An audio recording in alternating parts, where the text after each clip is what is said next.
Ya, kita mulai aja. Bismillahirrahmanirrahim. Assalamualaikum warahmatullahi wabarakatuh.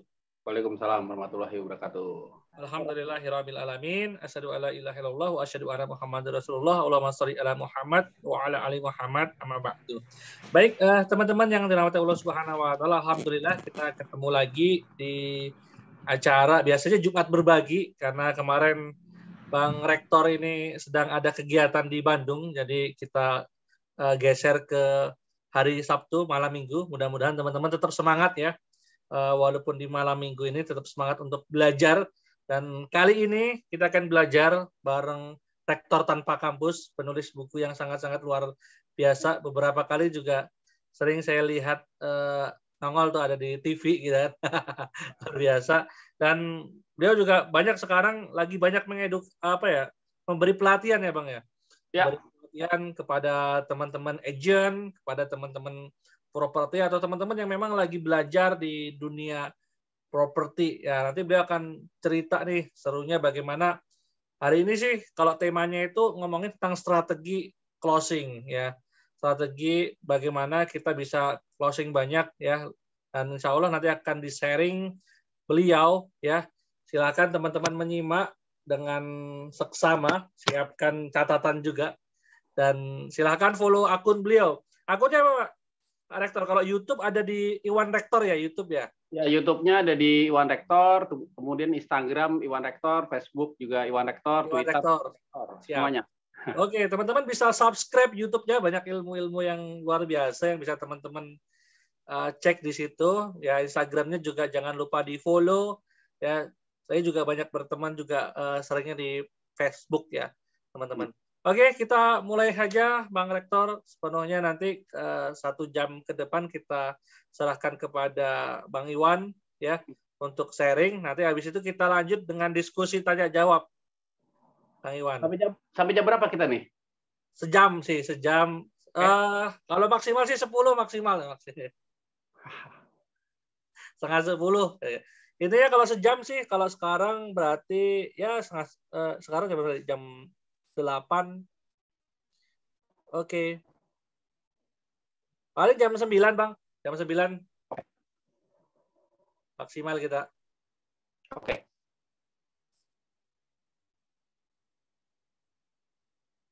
Langsung kita mulai ya. Yap, kita mulai dengan basmalah bersama-sama. Bismillahirrahmanirrahim. Mangga saya serahkan kepada Bang Iwan. Oke, Assalamualaikum warahmatullahi wabarakatuh. Alhamdulillahirabbil wassalatu wassalamu ala asrofil anbiya'i wasallim sayyidina Muhammadin wa ala alihi washabihi ajmain. Oke, semangat pagi teman-teman. Ya, kalau malam tak tidur lagi ya. Selamat pagi ya. Mudah-mudahan tetap semangat karena ini Sabtu dan Minggu kan hari closing nasional ya. Ya, jadi tadi saya closing 2 ya. Jadi kalau Sabtu Minggu tuh biasanya banyak konsumen-konsumen survei ya. Konsumen survei biasanya dari mereka dari iklan, dari baca-baca iklan, terus kita follow up dari hari Senin sampai hari Jumat, kita follow up sampai Sabtu Minggu untuk datang survei dan kemudian kita banyak kedatangan tamu tuh biasanya ya di kantor pemasaran. Jadi alhamdulillah tuh hari ini ada 2 ya berbooking fee ya. Jadi mudah-mudahan teman-teman juga banyak lah closing gitu ya. Jadi rupanya closing itu nggak ujuk-ujuk harus kita ujuk-ujuk langsung closing gitu ya, nggak ada ceritanya gitu ya. Jadi kecuali ya memang orang yang kan di luar sana banyak orang mencari rumah, tapi di sini menyediakan rumah kadang-kadang tidak ada titik temu bagaimana yang kadang-kadang lokasinya cocok, DP-nya nggak cocok, kan gitu ya. Kadang-kadang udah cocok semua, cicilannya nggak cocok. Udah cocok lagi cicilannya, DP cicilan cocok, tentunya pas maju ke perbankan gitu ya, tidak di-approve ya karena by checking gitu ya. Jadi banyak orang tuh jadi banyak orang yang pengen punya rumah tapi kadang-kadang kemampuan bayarnya tidak ada gitu ya. Jadi orang beli rumah itu sebenarnya cuma hanya dua aja orang beli rumah itu ya. Yang pertama dia mampu ya, mampu artinya mampu DP-nya, mampu cicilannya, mampu bayar cash bertahap itu mampu. Yang kedua itu mau, ya cuma mau dan mampu, itu aja sebenarnya kuncinya. Jadi kalau kadang-kadang orangnya mampu tapi kadang-kadang nggak cocok sama lokasi.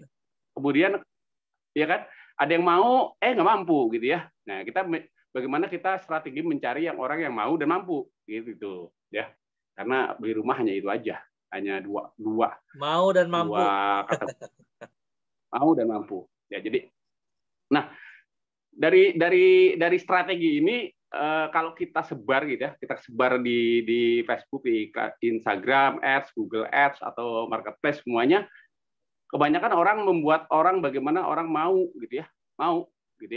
Kemudian nanti screening database-nya di lokasi atau di WhatsApp gitu ya, di landing page gitu ya. Jadi disitulah banyak yang terjadi. Saya perhatikan banyak yang terjadi itu adalah banyak lead gitu ya, banyak lead masuk di WhatsApp, di landing page, di survei, tapi nggak bisa closing gitu. Karena iklannya itu mencari orang yang mau dulu gitu ya. Karena semua orang pasti mau punya rumah gitu ya. Nah, kalau saya terbalik, saya punya strategi itu terbalik ya. Saya mencari orang yang mampu dulu.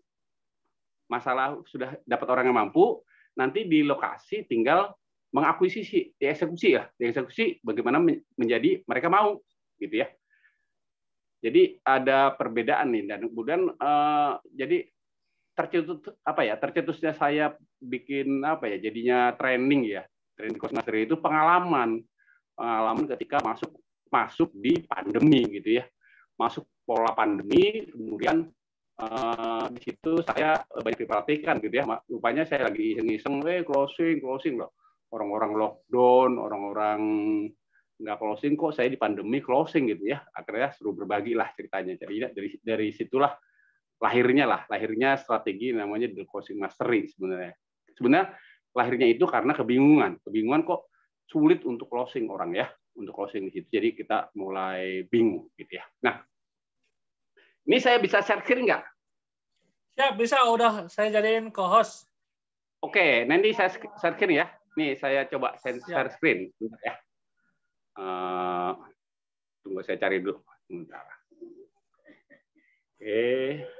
Oke, teman-teman bisa siapkan pertanyaan ya. Nanti bisa langsung sharing-sharing. Tadi salah satu jurus yang teman-teman harus garis bawahi adalah dari awal teman-teman harus nyari dulu orang yang mampu, ya, bukan sekedar mau saja. Soalnya biar iklannya nggak boncos-boncos amat, ya kan. Biasanya iklan boncos tuh karena ya udah tertarik sih masuk, cuma secara daya beli ternyata tidak mumpuni untuk beli produk yang kita tawarkan. Makanya pertama kali yang kita screening itu kita harus cari dulu orang yang memang mampu, punya daya beli ya, teman-teman. Nah, buat teman-teman silakan kalau yang punya pertanyaan bagaimana closing mastery ya, itu silakan bisa teman-teman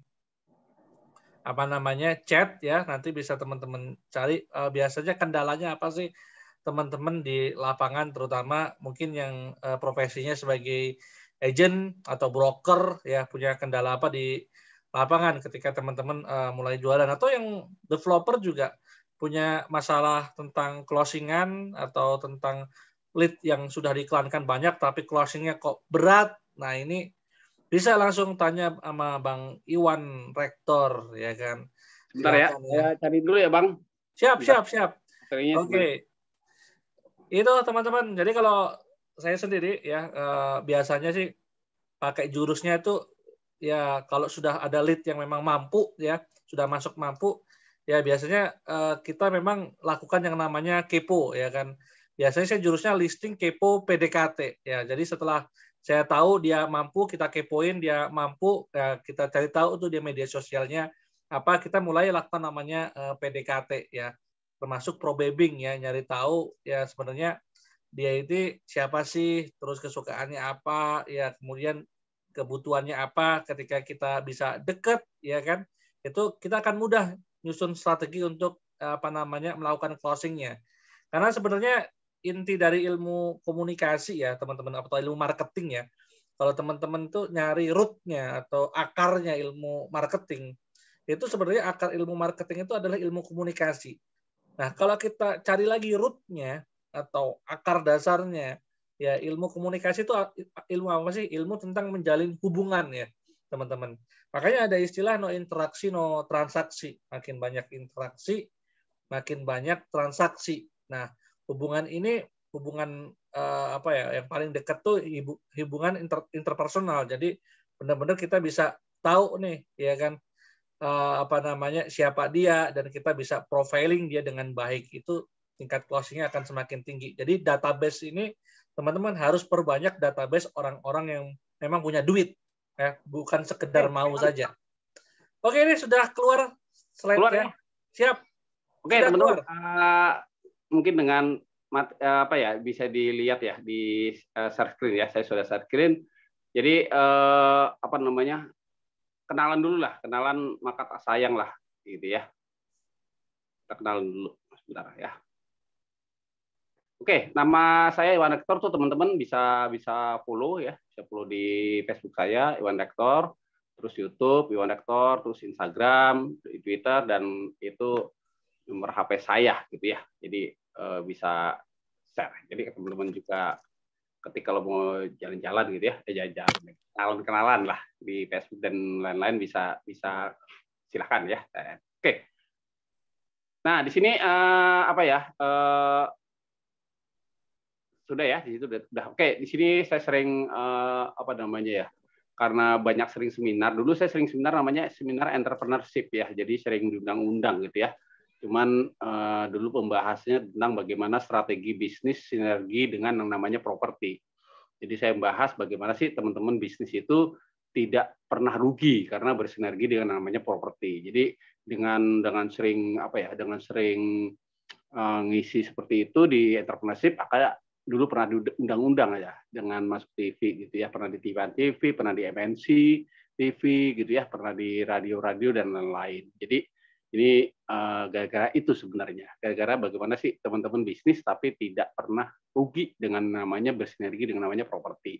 Nah, kebetulan ini seminar dulu ya, saya sering seminar itu dari tahun berapa ya? Dari tahun 2007 ya, sering diundang seminarnya. Waktu pertama kali saya seminar itu 2007-an hingga sampai sekarang diundang seminar, tapi sekarang udah mulai jarang nih. Jadi ya saya karena apa ya, banyak training ngisi training dengan saya sering mengerjakan proyek saya ya, ada di Sukabumi. Jadi ada proyek saya di Sukabumi 1 dan di Depok 2 ya, 2 proyek saya di Depok. Jadi di Sukabumi 1, di Depok 2 yang saya pegang sampai hari ini ya. Nah dari sekarang itu, dari semenjak tahun apa ya, kemarin tahun 2019 saya dapat ini 2019 karena penghargaan saya sebelumnya udah banyak ya, dari penghargaan sebagai pembicara dan lain. Ini yang terbaru ya, tahun 2019 kebetulan dapat penghargaan realisasi terbesar KPR se-Depok ya, Jawa Barat ya, se-Jawa Barat lah sebenarnya. Jadi kita jualan ya, hampir sekitar, saya tuh jualan 2019 itu untuk proyek di Cimanggis itu hampir 216 unit ya, harga minimal 500 juta dulu. Jadi kita dapat penghargaan dari Bank BTN karena kita apa ya, memberikan itulah KPR terbesar non subsidi ya. Nah, terusnya kita banyaklah penghargaan yang saya dapat. Nah, bulan terakhir ini saya dapat penghargaan dari Indonesia Best Leadership Award gitu ya, karena training saya sebenarnya ya, training saya bisa menciptakan marketing dan mereka sering banyak testimoni gitu ya, testimoni kalau dia tuh sudah berkembang, developernya tadinya terpuruk, tidak banyak closing, sekarang sudah mulai banyak closing. Jadi penghargaan seperti itu. Nah, jadi yang kita bahas sekarang, kita pertemuan kali ini mudah-mudahan sempat ya, dari pertemuan kali ini 1 jam ke depan gitu ya.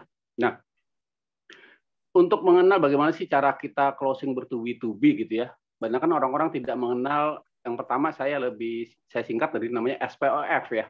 Jadi teman-teman biar gampang gitu ya, saya membuat materi itu supaya biasanya kan kalau bahasa Indonesia kan SPOK gitu ya. Ini saya bikin SPOF. Kenapa SPOF? Itu subjek. Jadi teman-teman kalau mau jadi marketing handal atau penjual handal itu ya teman-teman mengenal namanya penjual, diri kita sendiri dulu.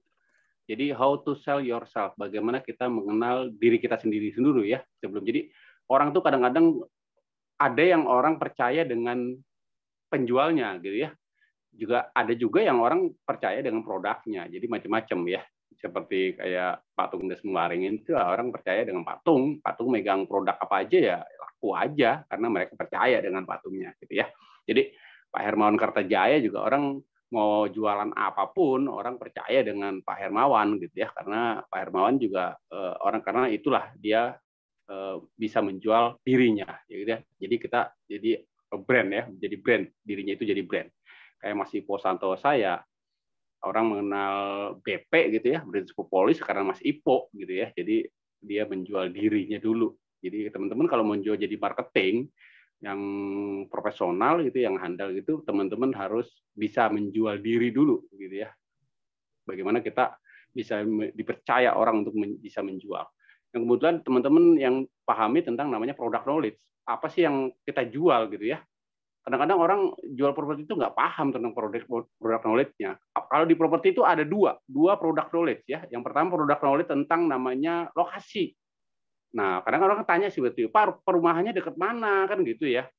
Yang kedua, lokasinya ada apa aja di situ? Ada sekolahan, ada mall, ada apa. Nah, itu teman-teman biasanya kadang tidak mengenal namanya produk knowledge tentang lokasi.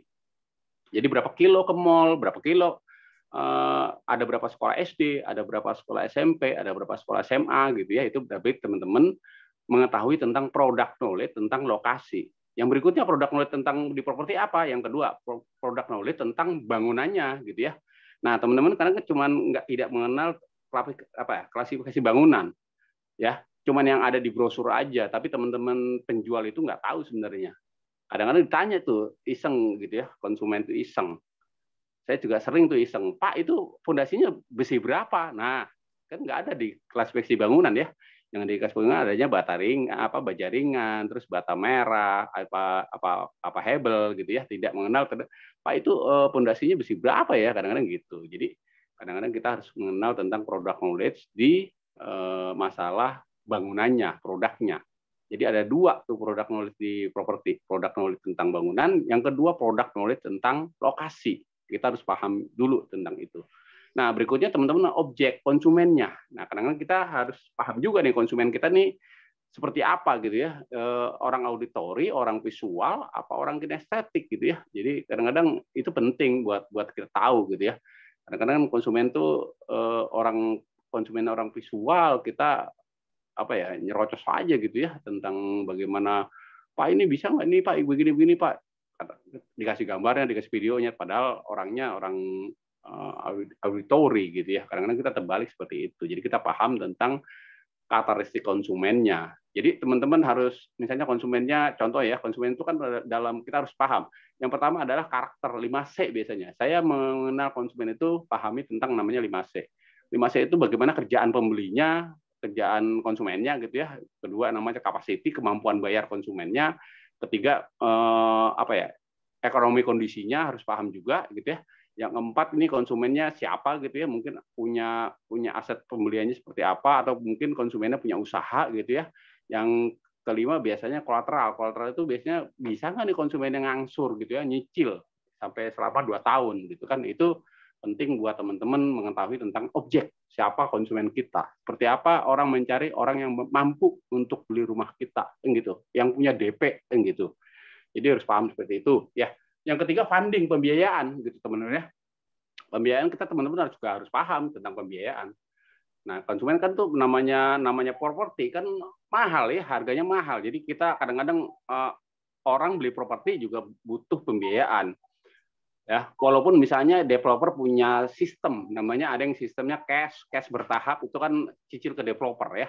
Jadi ada juga yang mungkin mereka mau juga pengen ya ke bank syariah misalnya ya, dan teman-teman juga harus tahu gitu ya, si penjual itu harus tahu misalnya apakah banknya itu memakai sistem syariah seperti apa, mudharabah atau mungkin musyarakah atau seperti apa. Minimal si penjual tahu lah dengan sistem-sistem yang apa sih yang menggunakan sistem funding, pembiayaan, atau mungkin dengan KPR gitu ya. KPR itu mungkin banyak ya sistemnya, ada yang fix and fix ya, ada yang sistemnya subsidi gitu mungkin, atau mungkin sistemnya fix and cap gitu ya. cicilannya bentuknya fixed and cap, terus ada lagi cicilannya bentuk lagi fixed and floating gitu ya. Teman-teman harus paham gitu ya. Walaupun mungkin ada yang menjual properti dengan sistem syariah atau dengan sistem lain-lain gitu ya. Nah, gitu ya. Jadi teman-teman juga harus paham tentang akadnya. Kalau memang sistem syariah dengan akadnya seperti apa. Terus misalnya kalau misalnya dia mau cicil ke developer, kita harus tahu nih developer maunya seperti apa. Developer misalnya kayak saya di Sukabumi itu sistem developer bisa dicicil selama 5 sampai 7 tahun. Jadi kita harus pahami budgetnya berapa minimal uang mukanya. Oh, uang mukanya Pak Iwan kalau mereka ingin menggunakan sistem syariah, kita bisa mencicil sampai selama 7 tahun gitu ya. Jadi kita harus breakdown. Oh, berarti dia harus punya DP minimal 30%. Jadi gimana caranya 30% itu sisanya mereka bisa dicicil. Itu teman-teman harus tahu tentang funding pembiayaan. Bagaimana sistem yang dimaui ke developer dengan sistem pembayarannya, dan itu karena teman-teman bisa menjual properti ya. Jadi kita harus pahami tentang SPOF ini ya. SPOF ini yang harus teman-teman pahami bagaimana menjadi penjual yang hebat lah kalau kata orang itu gitu, profesional broker lah ya. Nah, oke. Nah, lanjut ya. Dalam menjual itu sistem dual closing master itu biasanya hanya ada 3M ya. Tadi kan orang mau beli itu ada yang mau dan mampu. Ya. Jadi orang mau beli properti itu cuma 2, mau dan mampu. Nah, yang berikutnya adalah 3M, teman-teman ya. Nah, jadi proses pemasaran kita itu dari mulai properti ya, biasanya terjadi di properti ada 3M ini. Yang pertama mempengaruhi. Mempengaruhi itu adalah iklan. Jadi kalau teman-teman beriklan di Facebook, beriklan di IG, beriklan di medsos dan lain-lain, atau TikTok, atau di marketplace, atau di Google Ads, atau di macam-macam, itu namanya teman-teman dalam proses namanya mempengaruhi ya. Bagaimana orang itu dipengaruhi dulu ya. Kadang-kadang iklan itu teman-teman langsung closing aja gitu ya. Jadi mereka langsung iklannya jelas banget. Saya membuat iklan itu jarang yang jelas banget gitu ya. Karena sengaja kenapa saya buat seperti itu supaya orang bisa masuk ke namanya ke dalam landing page. Jadi iklan itu sebenarnya kalau untuk iklan, teman-teman bagaimana cara mempengaruhi orang dulu. Ya, mempengaruhi itu jadi kita mencari sebanyak-banyaknya lead gitu ya. Dipengaruhi itu bagaimana mempengaruhinya dengan teman-teman belajar namanya copywriting. Ya, di copywriting itu apa sih yang harus kita pelajari di dalam copywriting. Jadi membuat copywriting itu enggak semata cuma bikin. Jadi teman-teman nanti bisa membuat copywriting sendiri gitu ya. Nah. Oke ya. Nah, yang kedua namanya melayani. Ya, melayani, konsep melayani adalah masuk ketika mereka sudah lihat iklan gitu ya, lihat iklan kita punya iklan gitu ya. Masalah cara beriklannya teman-teman terserah bebas mau ke Facebook organik, IG organik, atau mau ke Facebook Ad, ke IG Ad gitu ya, atau ke Google Ad, atau ke ke macam-macam ya, Google Business, Marketplace, ya itu tempat-tempat properti biasanya. Yaitu teman-teman kedua adalah namanya melayani. Melayani itu bagaimana? Melayani teman-teman bagaimana teman-teman ketika sudah dipengaruhi orang itu, teman-teman gelombang kedua ya, proses kedua adalah melayani. Melayani dengan cara teman-teman membuat namanya landing page. Nah, landing page ini supaya ketika orang sudah dipengaruhi, mereka masuk ke landing page, mereka ingin cari informasi biasanya untuk properti sedetail-detailnya ya. Nah, disitulah teman-teman mulai namanya screening database. Jadi biar orang itu pertama dipengaruhi, kenapa sebenarnya dipengaruhi itu supaya orang-orang yang penting pertama, kalau teman-teman iklan di digital marketing, yang penting orang tertarik dulu. Ya. Jadi orang yang penting tertarik dulu. Ketika sudah tertarik, mereka pasti klik ya. Pasti klik itu artinya masuk ke dalam landing page. Nah, landing page-nya terserah teman-teman mau membuat landing page dengan website gitu ya, dengan cara dibikin website, atau teman-teman langsung langsung ke WhatsApp gitu ya. Jadi ketika mereka sudah tertarik gitu ya, oh boleh juga nih iklan misalnya DP 3 juta, cicilan 3 jutaan, wah boleh juga nih, diklik gitu ya. Nah, mereka landing page-nya kita bisa masuk ke dalam proses namanya WhatsApp gitu ya. Jadi WhatsApp. Nah, di WhatsApp itu teman-teman namanya screening database. Kalau saya di Dual Closing Master itu namanya screening database. Kita cari yang pertama orang yang mau, setelah orang itu mau, tertarik dan mau, dan mereka harus kita saring supaya teman-teman nggak capek ya. Yang selama ini kan setelah mereka tertarik, kadang-kadang teman-teman closingnya dibikin namanya survei bareng makan duren gitu ya. Nah, kita nggak tahu tuh yang prospek yang mana, yang nggak prospek kemana ya. Jadi kita buang-buang duren gitu ya. Tapi kita nggak tahu ini pembeli hot atau bukan ya. Nah, itu biasanya screening database namanya ya. Nah, screening database itu orang terserah dia mau by checking mau enggak, pokoknya suruh datang aja ya. Ini kita proses yang kedua, teman-teman yang sudah terjadi sebelumnya adalah mereka prosesnya di situ screening itu dari survei bareng, survei serentak. Nah, beda dengan namanya punya saya yang saya jalankan sekarang itu, saya di dalam WhatsApp itu kita screening dapat database ya. Nah, screening database dengan cara apa? Kita ada namanya FAQ. FAQ itu pertanyaan-pertanyaan yang biasanya konsumen tanyakan, gitu ya.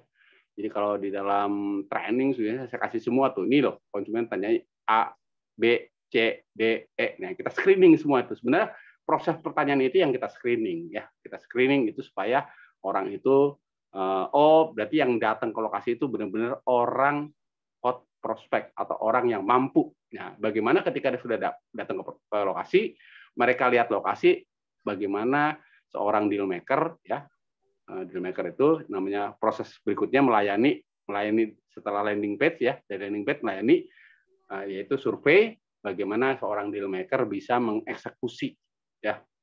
Jadi mereka sudah mampu, baru dieksekusi menjadi orang-orang itu mau gitu ya. Nah, ketika orang-orang sudah mau, biasanya orang rada belum percaya. Jadi kepercayaan orang-orang itu ada beberapa titik gitu ya. Jadi kadang-kadang orang masih udah mau Pak booking fee gitu ya. Nah, teman-teman kadang-kadang si deal maker itu kita ada namanya yang ketiga ya, supaya memberikan keamanan untuk konsumen, yaitu memberikan sebuah solusi. Contoh teman-teman ya, biasanya solusinya seperti apa supaya orang udah booking, supaya kita bicara aman. Ini Pak, surat kita sudah SHM, misalnya gitu. Kita sudah ada izin perteknya, kita sudah ada legalnya jelas, izin sale plan-nya ada. Ini kita sertifikatnya kadang-kadang kita tunjukin, ya. Terus kemudian kalau Bapak misalnya ditolak bank, uang kembali 100%. Dan kemudian kita namanya memberikan solusi. Sama seperti teman-teman beli HP, beli TV, kalau nggak ada solusi ya artinya nggak ada garansi ya, kadang-kadang orang masih ragu-ragu gitu ya, mau beli enggak, kadang-kadang kita nggak tahu. Ya.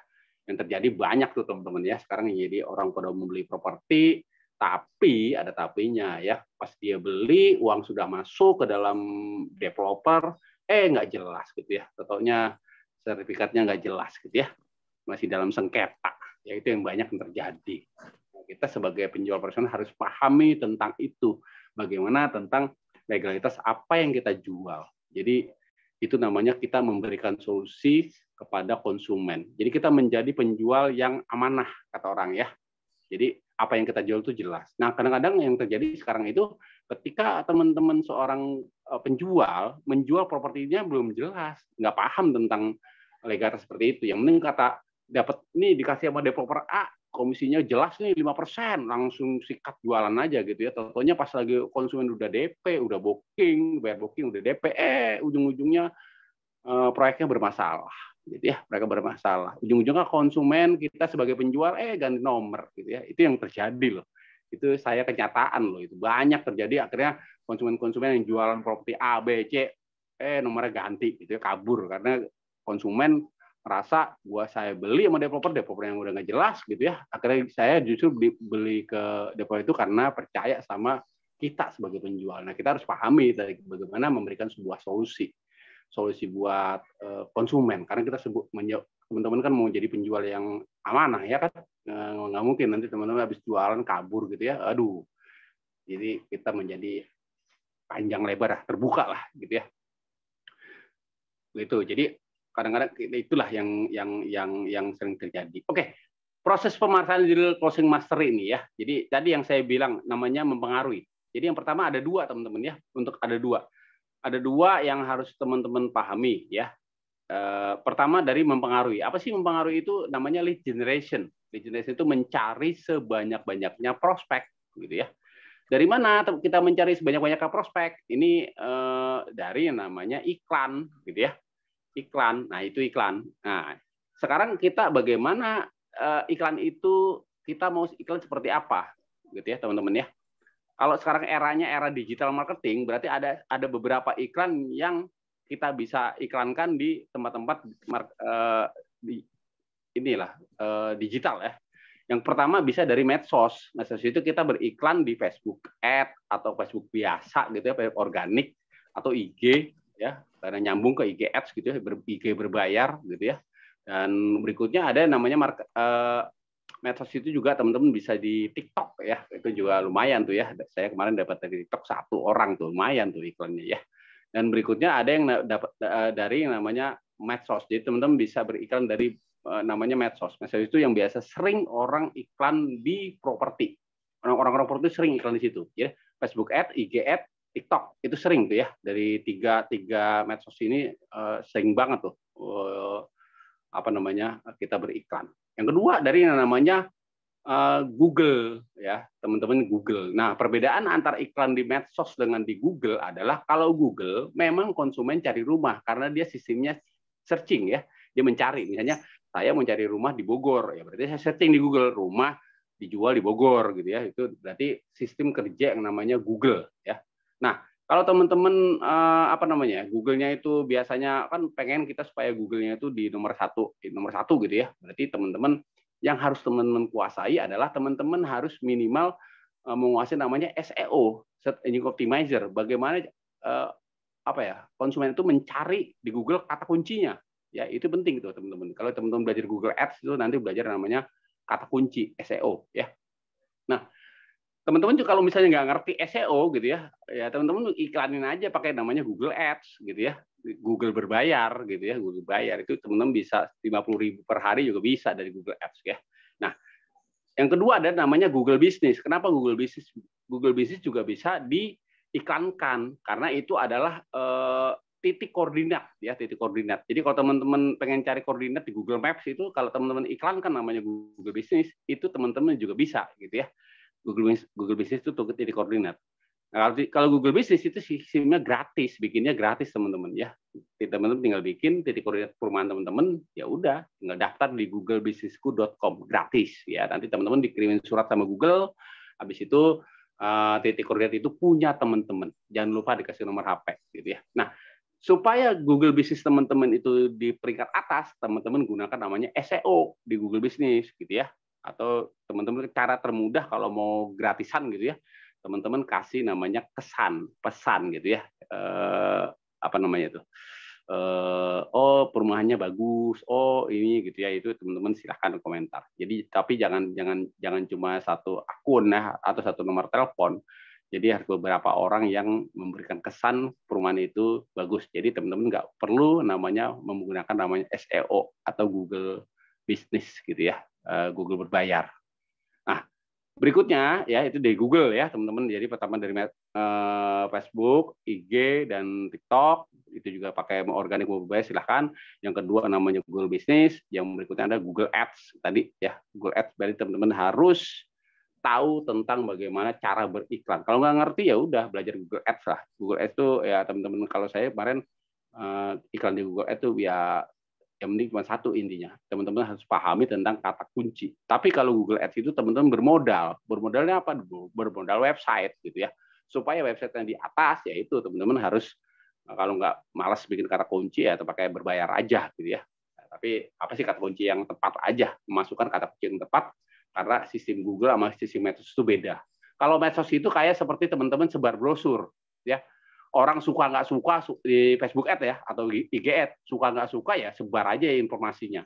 Nah itu sistemnya. Jadi orang mau nggak mau ya, sebar kasih informasi. Itu sistemnya itu. Dia hanya lihat karakteristik atau si Facebook hanya membaca target apa yang teman-teman ketik di dalam Facebook Ad atau IG Ad. Tapi kalau Google ya teman-teman ya, Google ini teman-teman mereka memang niat untuk beli properti karena mereka searching di di Google. Makanya teman-teman itu namanya harus paham tentang SEO itu, Search Engine Optimizer. Jadi bikin SEO itu gini teman-teman kayak seperti teman-teman jadi konsumen.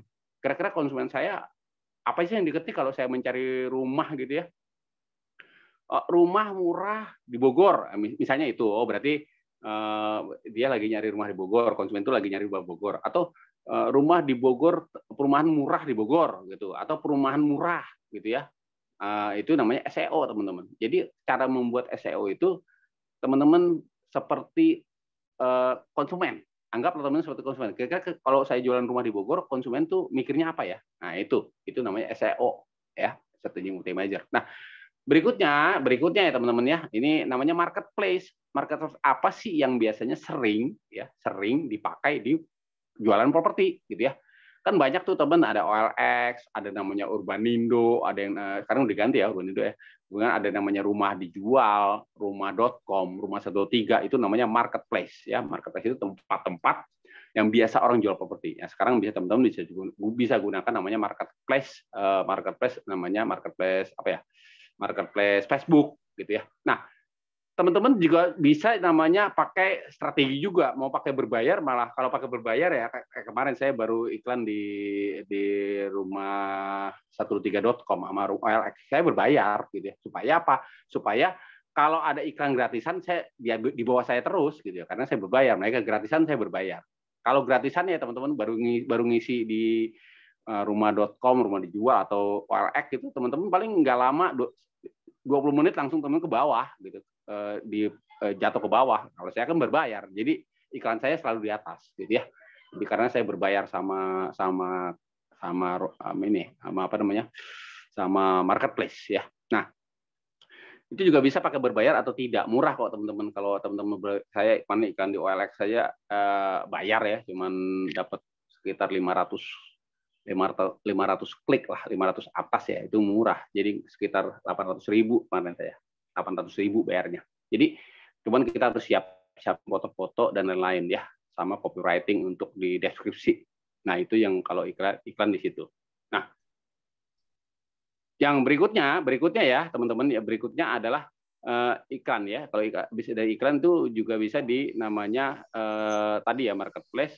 Nah, iklan itu juga bisa namanya teman-teman bikin namanya brosur atau spanduk gitu ya. Brosur atau spanduk itu yang standar lama ya. Atau mungkin teman-teman bikin iklan kecil-kecil, tempel-tempel di pohon gitu ya. Bikin pohon juga bisa. Atau teman-teman bikin banner yang besar gitu ya. Banner itu biasanya billboard gitu ya, billboard ya, depan perumahan atau dan lain. Nah, dari cara mempengaruhi ini ya, lead generation namanya iklan ini ya, baru teman-teman apa sih, bagaimana sih cara bikin iklan yang benar gitu, yang bagus gitu ya. Nah, teman-teman harus belajar namanya copywriting ya. Copywriting itu bagaimana cara kita membuat suatu iklan yang powerful, kata orang powerful. Jadi teman-teman kalau melihat saya jualan iklan saya ada, mungkin teman-teman bisa lihat tuh ya, di jual rumah Sukabumi ya, di Facebook atau IG dan lain, itu saya kalau bikin tuh iklan itu powerful. Kenapa? Karena saya belajar namanya copywriting. Nah, gimana sih cara bikin copywriting yang powerful gitu ya? Bikin copywriting yang powerful. Karena kita ada dua nih teman-teman, ada dua nih. Bikin copywriting untuk iklan itu ada dua. Yang pertama adalah namanya hard selling. Hard selling itu kita membuat iklan yang hard, langsung gitu ya. Punya uang DP 100 juta, cicilan 3 jutaan gitu ya. Nah, atau iklannya bla bla bla, itu namanya hard selling, langsung ke tujuan gitu ya. Itu hard selling gitu ya.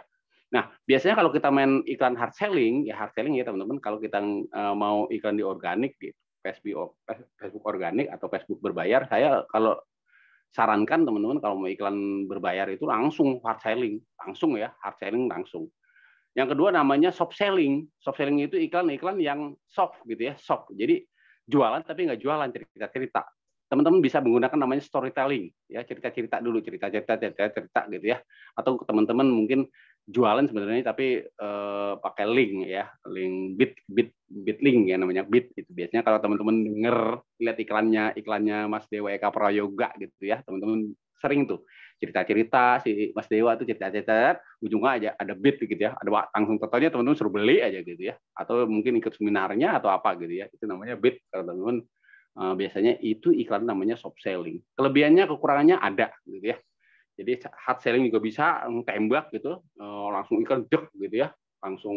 Kelebihannya yang langsung bahasa orang tuh ya transparan aja gitu ya, blak-blakan lah gitu. Kalau sharing tuh nyindir-nyindir gitu ya, pelan-pelan gitu ya. Kalau bahasa ininya ya, bahasa biar enaknya didengar itu, kalau pokoknya kalau hard sharing itu ceplos-ceplos ya, kalau soft sharing itu nyindir-nyindir, gitulah teman-teman. Kira-kira seperti itu.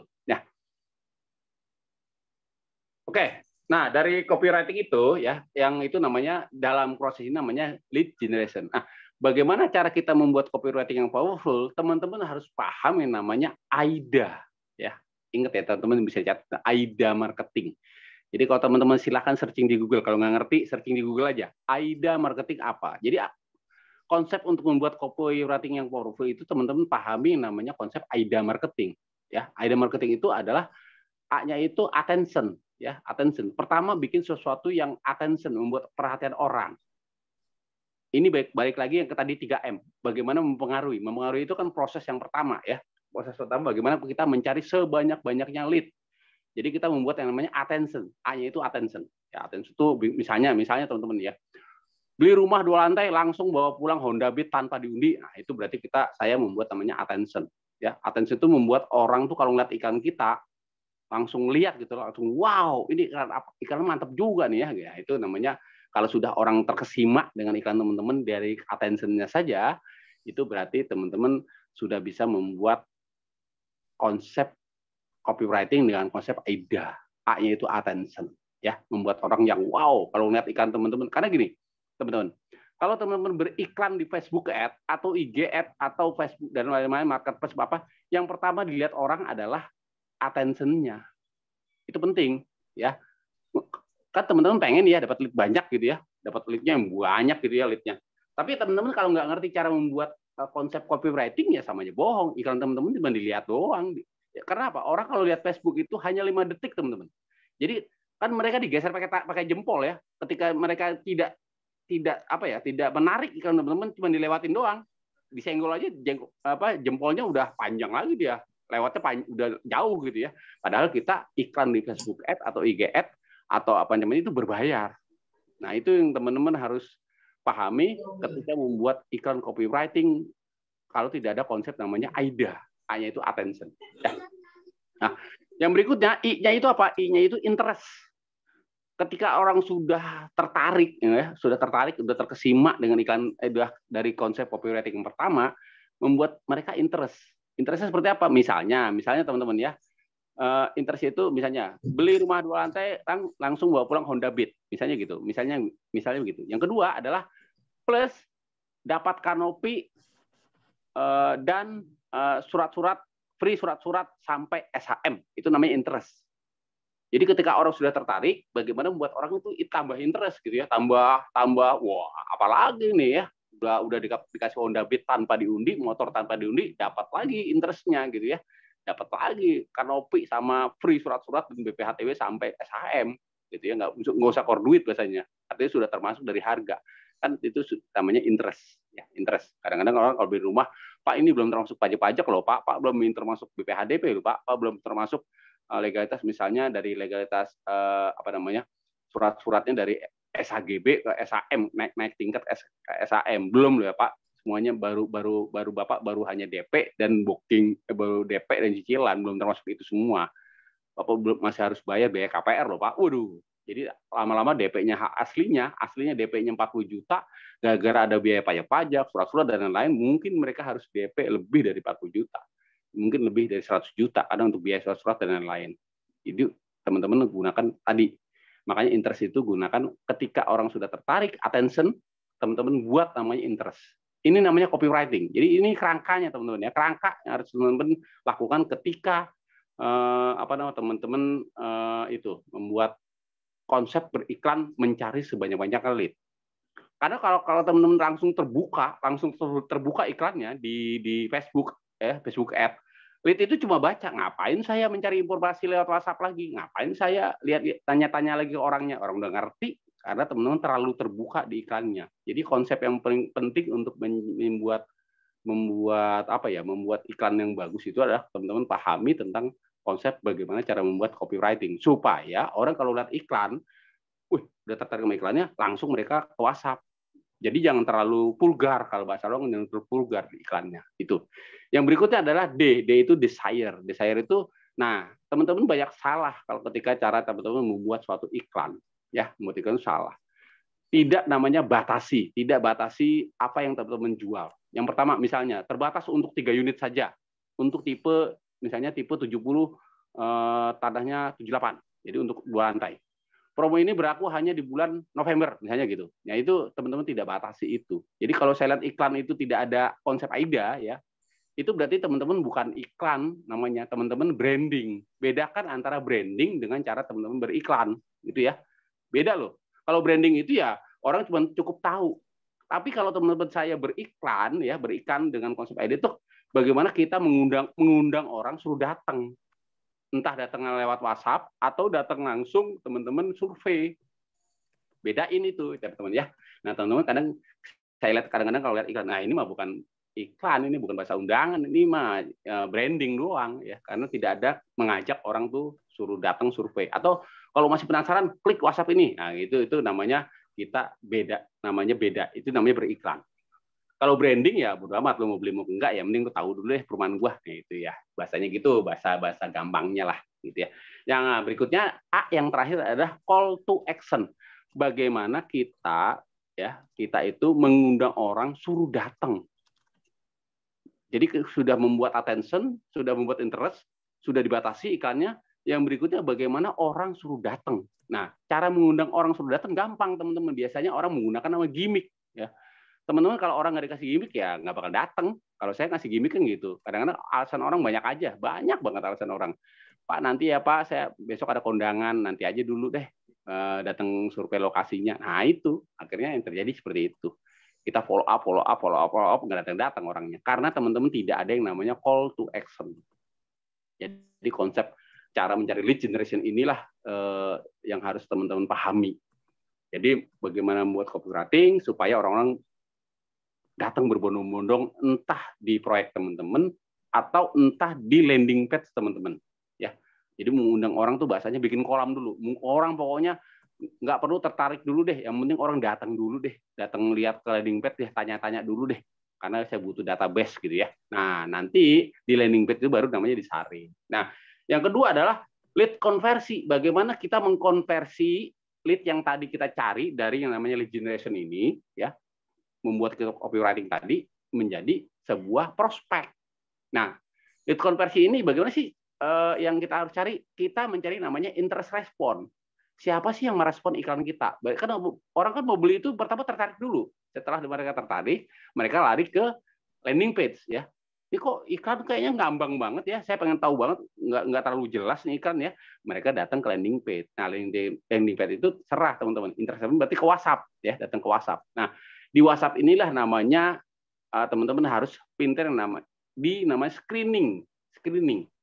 Pak, iklan yang Bapak lihat tadi adalah Bapak minimal Bapak lolos BI checking. Waduh, saya nggak lolos BI checking. Oh, berarti Bapak masuk ke dalam penjualan kita. Bapak mau beli cash atau cash bertahap?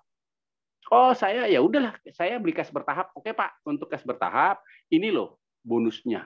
Nah, itu berarti kita ketika mereka datang kita sudah paham. Oh, Bapak ini tidak lolos BI checking, berarti Bapak ini harus belinya dengan cara cash bertahap. Ini proses yang kedua. Bagaimana kita mengkonversi lead menjadi sebuah prospek. Nah, di dalam konversi tadi ya di landing page ini teman-teman baru cari, oh ini hot prospek, oh ini masih warm, masih tanya-tanya, oh ini di PHP doang, cuman iklan, pengen tahu, ya udah, makasih atas infonya, kabur gitu ya. Nah itu dari lead tadi teman-teman bisa cari. Nah, yang kita cari adalah orang yang hot prospek. Oh, ini dia hot prospect nih. Oh, ini sanggup ini. Oh, sanggup ini. Suruh datang. Jadi proses interest respon yang melayani yang berikutnya adalah bagaimana caranya kita dari setelah di screening mereka suruh datang. Itu proses selanjutnya tuh. Suruh datang yang penting. Suruh datang itu artinya bahasa undangan. Teman-teman harus bikin namanya bahasa undangan. Ya. Oh ini udah tertarik, lihat dari pertama iklan kita di lead generation, mereka masuk ke dalam lead konversi. Oh mereka sudah tertarik di konversi, artinya di bagaimana cari orang-orang yang hot prospect dan lain-lain. Mereka masuk ke dalam berikutnya adalah bagaimana kita mengundang orang suruh datang ke proyek. Biasanya orang-orang closing di proyek kan ya, orang sudah datang. Jadi kita harus pinter membuat copywriting di dalam follow up. Itu ya. Itu biasanya sering banget mungkin kalau waktunya lama ya. Karena saya sering tuh di closing master itu bisa 2 hari ya. Saya training itu 2 hari itu karena membahas tentang detail by detail ya. Bagaimana membuat copywriting itu semuanya. Nah, berikutnya adalah setelah orang sudah ditahu kita, oh yang datang ini rupanya yang hot prospect ya, yang udah benar-benar kita saring gitu, baru mereka datang ke lokasi. Nah, ketika datang ke lokasi inilah baru teman-teman gunakan namanya saya menjabarkannya ada namanya 5 teknik closing. Artinya ini harus dikuasai dengan yang namanya deal maker ya. Teman-teman ketika orang deal maker itu tim yang mengeksekusi ya, mengclosing ya, artinya mengclosing. Jadi itu posisinya ada di sini nih, di namanya 5 teknik closing. Jadi kalau saya rumuskan ada 5 teknik closing. Jadi yang pertama teman-teman ada yang namanya advertising. Saya punya tim ada 3 ya. Tim saya teman-teman. Yang pertama advertising. Advertising itu tugasnya adalah mencari sebanyak-banyak prospek. Itu tugasnya advertising. Mereka beriklan. Saya punya tim di perumahan itu mereka iklan aja. Tugasnya beriklan. Itu beriklan di Facebook Ads, IG Ads, pokoknya tugasnya mereka iklan aja. Yang kedua ada namanya handling online. Jadi orang-orang yang sudah tertarik itu masuk ke dalam landing page. Itu handling online dikerjakan oleh namanya landing page. Nah, di landing page itu dikerjakan ada namanya handling online. Jadi handling online itu tugasnya adalah mereka memfilter orang-orang yang sudah masuk ke dalam dari WhatsApp, dari macam-macam ya. Maksudnya sudah masuk iklan dari Facebook Ads, IG Ads dan macam-macam itu masuk ke dalam WhatsApp. Nah, tugasnya si handling online adalah men-screening database yang masuk ke dalam landing page. Baik itu di follow up lewat dari website ya, email namanya email marketing, di blast email marketingnya, atau mereka masuk ke dalam WhatsApp. Mereka berarti harus men-screening data-data yang masuk ke WhatsApp. Ini hot prospect atau tidak. Jadi, nah, yang diundang adalah orang-orang yang sudah masuk screening database, yang hot prospect dan benar-benar hot ini orang nih. Baru mereka suruh datang ke lokasi. Ya, berarti orang itu sudah mampu nih. Tinggal bagaimana yang tim saya yang ketiga adalah namanya tim deal maker, tim orang lapangan yang eksekusi, yang sudah di screening dari advertising sama handling online. Dia tugasnya adalah mengeksekusi orang-orang yang sudah masuk atau hot prospect untuk membeli suatu membeli propertinya, gitu ya. Jadi mereka contohnya ya, mereka punya uang, mereka sanggup nyicil, mereka sudah lolos by checking, mereka tinggal mengeksekusi. Lebih mudah cara kerjanya. Jadi kalau dulu kita nggak tahu nih mana yang hot prospect nggak hot prospect. Nah, di dalam proses deal closing mastery yang biasanya saya sering training ke beberapa perusahaan itu, mereka lebih mudah dalam mengeksekusi. Karena yang dieksekusi sudah jelas, benar-benar hot prospect yang sudah di screening dari namanya landing page yang didapat dari seperti itu. Nah, berikutnya, 5 teknik closing ini apa sih teman-teman? Yang pertama namanya teknik, satu namanya retorika. Jadi bagaimana seorang deal maker itu retorika itu ketemu berhadapan dengan konsumen, apa yang harus mereka lakukan, ya. Pertama mereka kalau teman-teman belajar namanya retorika itu, pertama adalah teman-teman belajar bagaimana gestur. Retorika itu ada 3 ya, gestur, ya, mimik, bicara gitu ya. Pengen tahu wajahnya atau seperti apa dan cara teman-teman berbicara dengan konsumen. Ya, oh ini konsumen saya kalau lagi cemberut aja nih gitu ya. Oh berarti teman-teman sudah paham di situ. Kayaknya omongannya nggak enak banget ya gitu ya dari mukanya nih. Teman-teman bisa melihat dari situ. Ya. Kadang-kadang kalau teman-teman langsung udah mukanya kurang enak atau suasananya kurang enak banget, teman-teman langsung closing gitu ya, langsung pulang konsumennya gitu ya. Makasih Pak, ntar aja deh Pak, saya tanya-tanya lagi deh. Saya lihat dulu pulang gitu ya. Nah, kalau teman-teman paham tentang teknik namanya retorika ini ya, itu teman-teman bisa belajar di situ ya. Jadi teknik retorika itu sudah lama teman-teman ya, sudah lama ditemukan oleh namanya Aristoteles. Jadi kalau teman-teman baca bukunya Aristoteles itu searching aja di Google ya, penemu retorika ya, itu bahasa Yunani teman-teman, namanya retorik ya, teman-teman bisa baca itu teknik retorika itu apa. Jadi kayak Bung Karno ya, pidato itu dia menggunakan namanya retorika. Jadi orang-orang kalau kita buka pameran di mana ya, pameran di mall, pameran itu kalau kita menggunakan perempuan yang jago ya, bahasanya jago supaya orang tuh suruh datang, ini Bu, silakan Bu datang dulu, itu mereka menggunakan teknik namanya retorika. Jadi gaya dia berbicara gaya gesturnya dia itu mempengaruhi untuk closing ya. Yang kedua, dari yang namanya retorika ya, retorika itu teman-teman paham yang namanya metafora. Metafora itu bahasa kiasan, cara menyindir orang, cara menyindir orang itu namanya apa ya? Namanya metafora ya. Nah, apa sih yang teman-teman dipelajari dalam teknik namanya metafora ya? Metafora itu teknik closing ya, teknik closing yang hubungannya dengan sindiran. Contoh ya teman-teman ya. Misalnya teman-teman membuat copywriting atau membuat bertanya kepada konsumen, kalau teman-teman ditanya konsumen itu sering ditanya gini, mohon maaf Pak, Bapak Ibu gajinya berapa ya? Nah itu kadang-kadang konsumen nggak mau jawab loh, ya nggak teman-teman? Itu berarti kita harus punya teknik bagaimana supaya dia nggak usah ditanya gaji, kok dia sudah tahu kita gajinya. Ya, kecuali kalau teman-teman sudah deal, sudah oke, mereka pasti diminta dong. Kalau kita mau proses ke bank kan minta slip gaji. Tapi pertama kali orang datang itu kita harus tahu orang ini kira-kira gajinya berapa ya. Kita pengen tahu ya. Oh, kalau gajinya, misalnya gaji 20 juta, berarti kalau cicilannya cuma 6 juta per bulan mah kecil gitu ya. Berarti kita, ini hot prospect nih orang nih. Nah, itu kita cara ingin tahunya ya, kita pakai teknik namanya metafora. Nah, metafora itu yang pertama teman-teman ya. Nih, pertama nih ya. Nggak tahu masih cukup apa enggak di waktu saya nih, tergantung siapa ya, tergantung ini nih Mas Alfian ya. Oke, yang pertama adalah metafora itu namanya perbandingan. Perbandingan itu cara membuat FAQ itu pertanyaan yang pertama dengan kita pengen tahu sih orang yang mau beli properti kita itu orangnya bergaji berapa. Yang kedua jabatannya ya, atau mungkin dia ingin tahu kira-kira orang ini pengen punya duit berapa ya.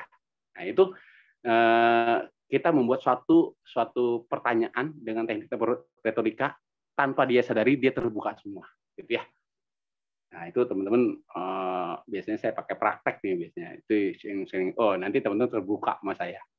Walaupun saya nggak perlu nanya, mohon maaf Bapak Ibu, Bapak kerja di mana Pak? Saya kerja di sini Mas, di BUMN.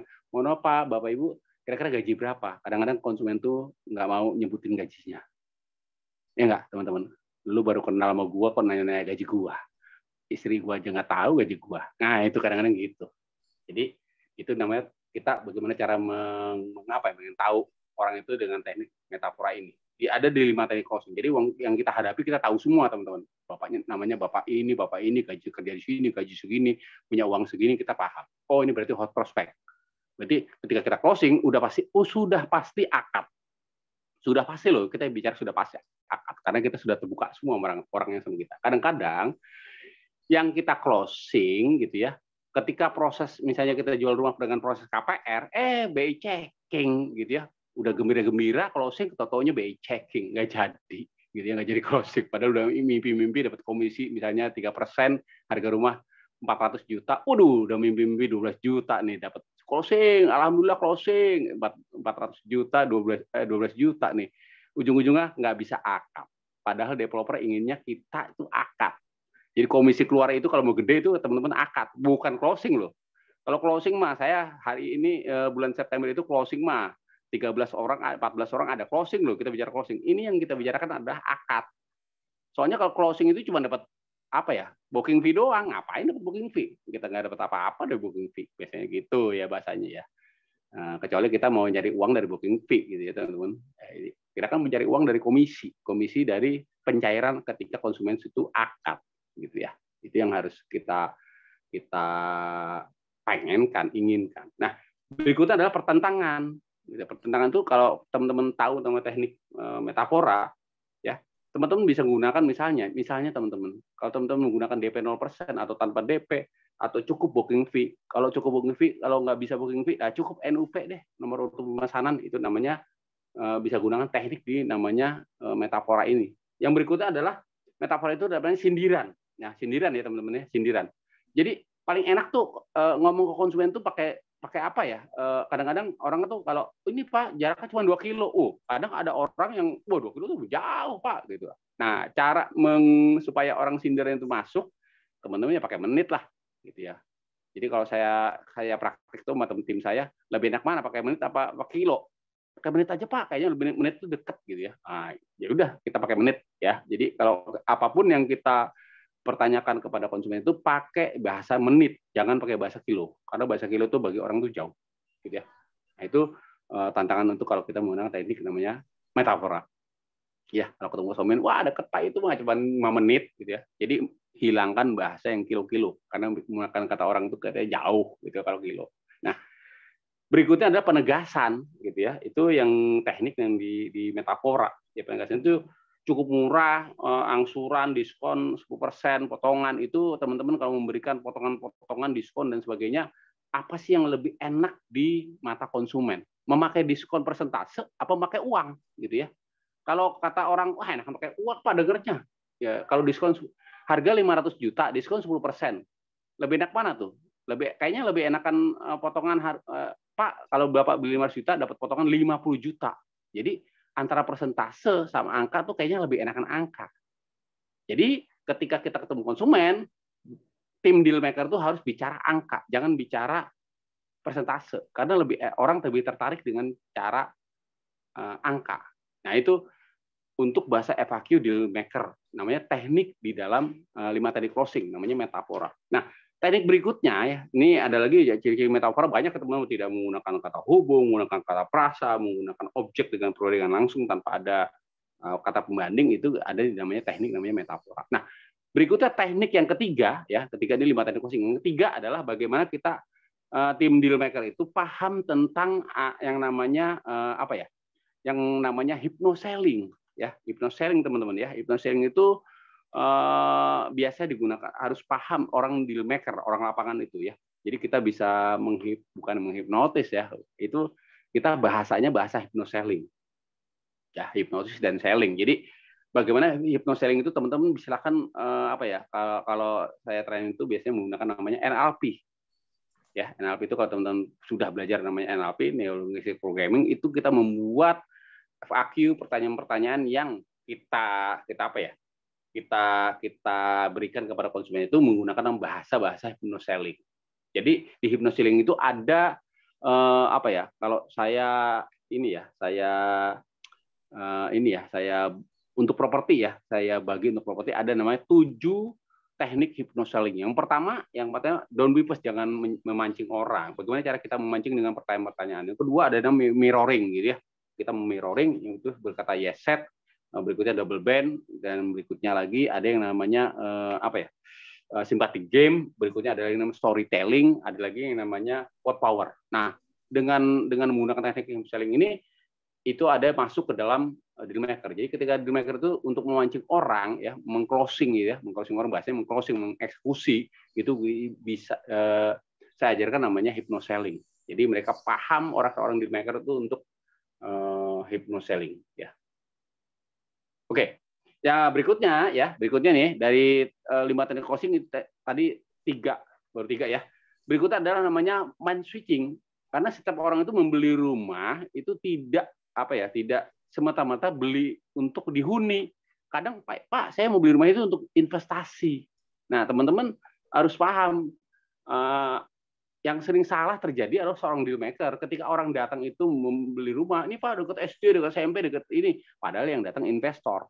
Gitu teman ya. Saya beli rumah untuk investasi, Pak Iwan, ini rumah kedua saya. Nah, teman-teman deal maker itu harus paham tentang bahasa investasi. Jadi itulah gunanya teknik mind switching. Bagaimana merubah paradigma orang ketika yang datang investor, ketika yang datang pembeli, apa yang harus kita lakukan? Nah, itu di dalam deal maker itu harus paham namanya 5 teknik closing ini. Ya. Berikutnya ada teknik yang terakhir adalah pembeli adalah raja. Ya, kadang-kadang kalau teman-teman tidak paham tentang teknik namanya pembeli adalah raja, namanya konsumen ya, itu kerjanya nawar terus teman-teman. Udah kita kasih murah, gimmick kita kasih semua, masih aja nawar. Karena dia apa? Karena si konsumen berpikir, saya ini pembeli Pak Iwan, saya ini raja. Jadi raja itu harus dilayani, gitu, katanya gitu. Kalau teman-teman sering melayani raja terus, teman-teman boncos. Akhirnya minta A, minta B, minta potongan harga. Ya, teman-teman udah mentok. Gimiknya mentok, semuanya mentok. Ujung-ujungnya negosiasi ke developer nggak bisa. Saya nggak bisa turunin harga dari itu. Kalau nggak mau syukur, nggak mau ya udah. Ujung-ujungnya nggak bisa closing. Ujung-ujungnya nggak bisa closing, teman-teman. Karena teman-teman sudah kalah tentang teknik namanya negosiasi harga. Karena teman-teman mentang-mentang pembeli itu pembeli adalah raja. Padahal Kalau pembeli itu raja, penjual itu dewa loh. Teman-teman yang punya barang itu dewa. Orang saya mau jual masih A, si B, si C, terserah saya. Konsepnya begitu. Konsepnya begitu. Jadi kalau dalam seorang marketing itu, teman-teman jangan menjadi benar-benar jualan doang gitu ya. Kalau saya posisinya adalah konsultan. Jadi kalau saya berada di kedua belah pihak. Padahal saya jualan tapi nggak jualan gitu teman-teman. Jadi kadang saya membela konsumen, kadang saya membela developer. Jadi saya berdiri tengah-tengah, menjadi konsultan. Karena apa? Konsumen itu datang ke proyek itu tidak tahu apa-apa sebenarnya. Bener loh. Orang, saya banyak banget loh. Orang mau beli, Pak, dia nggak tahu nama masalah BPHTB, dia nggak tahu masalah rumah itu bagus, lokasinya di mana. Orang dia dari Jakarta, datang ke Sukabumi, nggak tahu apa-apa dari Sukabumi. Nah, kita sebagai penjual harus paham tentang itu. Jadi, bahasanya saya menjadi seorang konsultan, konsumen, padahal saya jualan. Nah, itulah ada di dalam konsep namanya pembeli adalah raja. Di konsep yang namanya eksekusi, interest response, ya, lead konversi, ya.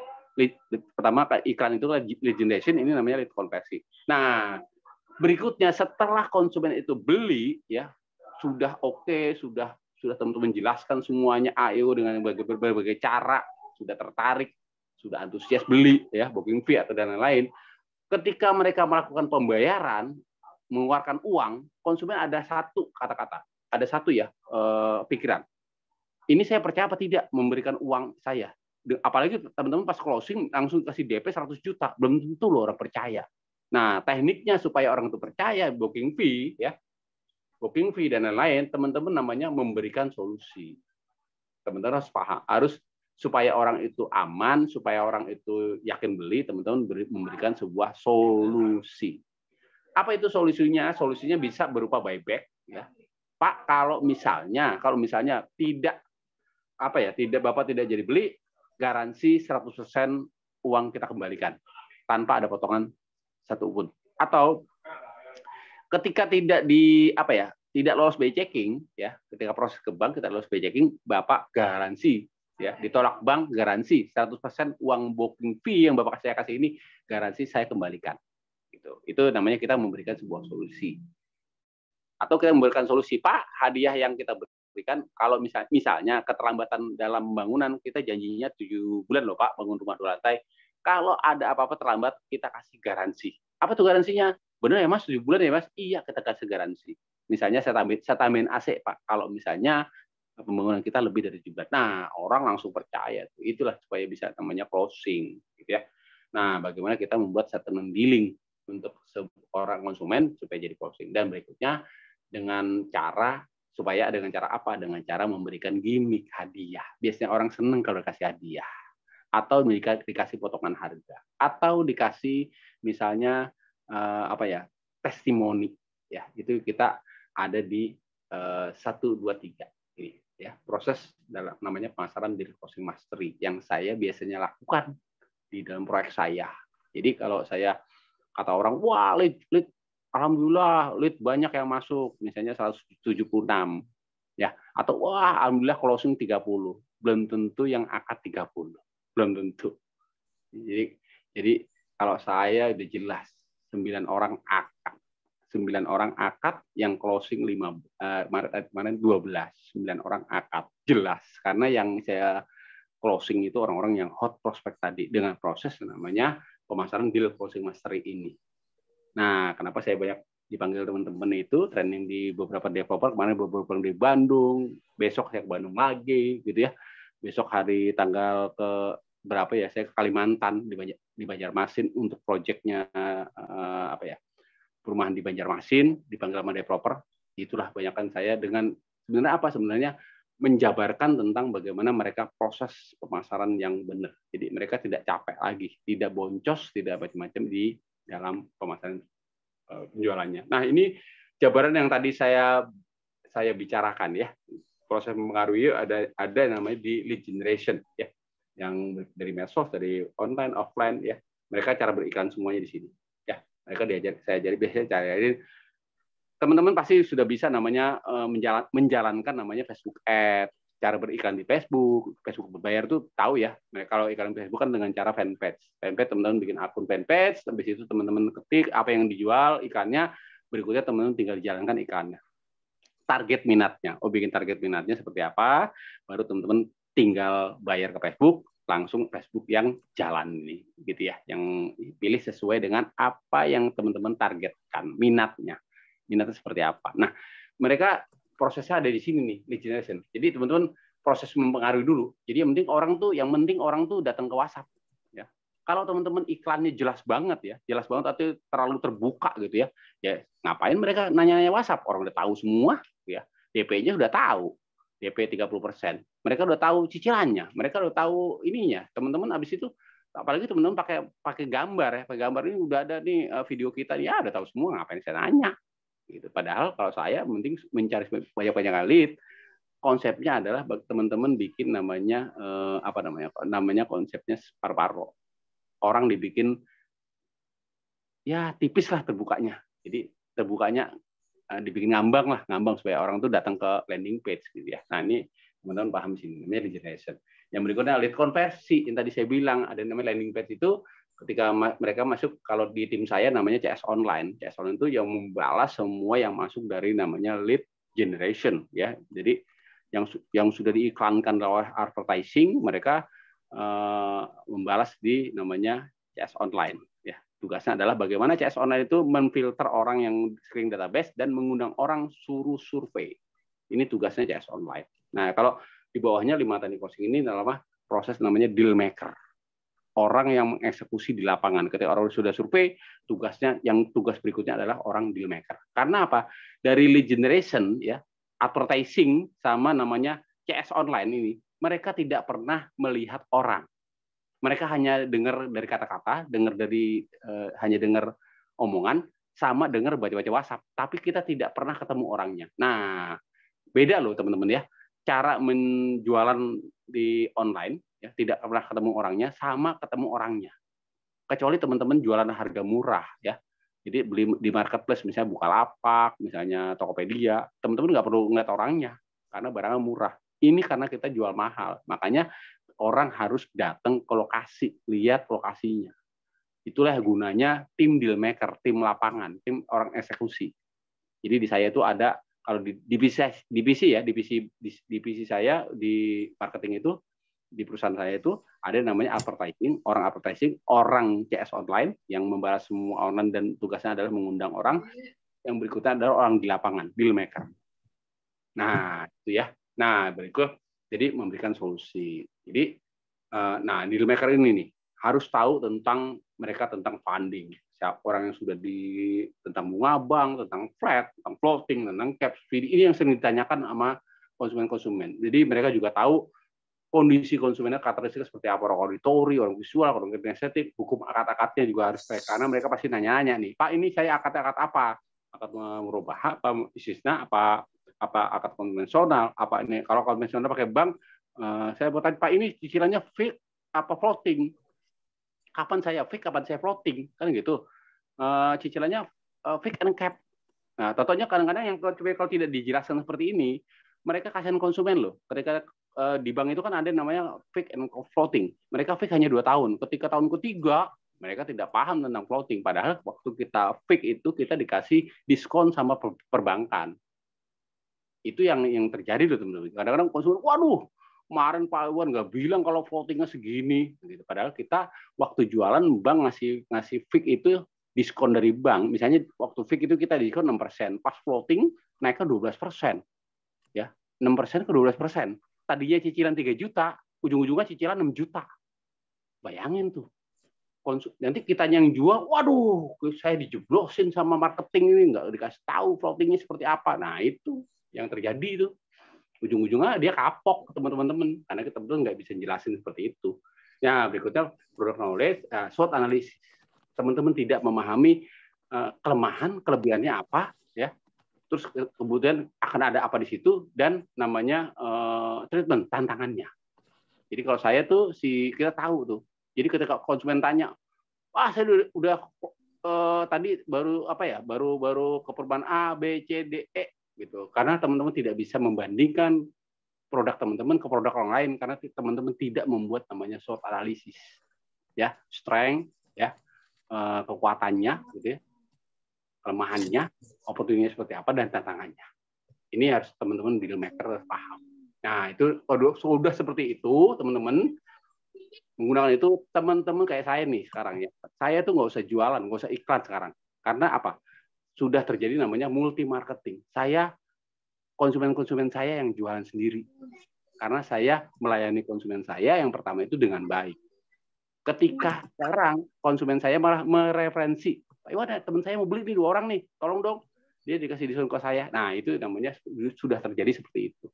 Jadi teman-teman tidak perlu iklan-iklan ngasih duit ke Facebook lagi, nggak usah Facebook Ad lagi. Teman-teman sudah menggunakan ini, sudah nyaman kayak saya. Jadi uang marketing juga tipis gitu ya, nggak perlu pakai uang marketing lagi, nggak perlu iklan-iklan di Facebook Ad lagi, IG Ad, semuanya sudah berjalan dengan namanya multi marketing agent. Jadi kita sudah nggak perlu pakai agent, udah konsumen kita lah yang menjadi agent. Konsumen kita lebih agent. Jadi orang lebih percaya kalau konsumen itu yang beli, cerita kepada teman-temannya daripada kita nyerocos gitu ya, marketing A, B, C, D, E. Nah, itu orang lebih percaya konsumennya. Ini namanya multi marketing dan namanya jadi viral market. Oh, udah seperti ini, wah udah teman-teman nggak usah panjang lebar nerangin konsumen datang nanti dibantuin sama konsumen. Saya sering tuh dibantuin sama konsumen saya tuh.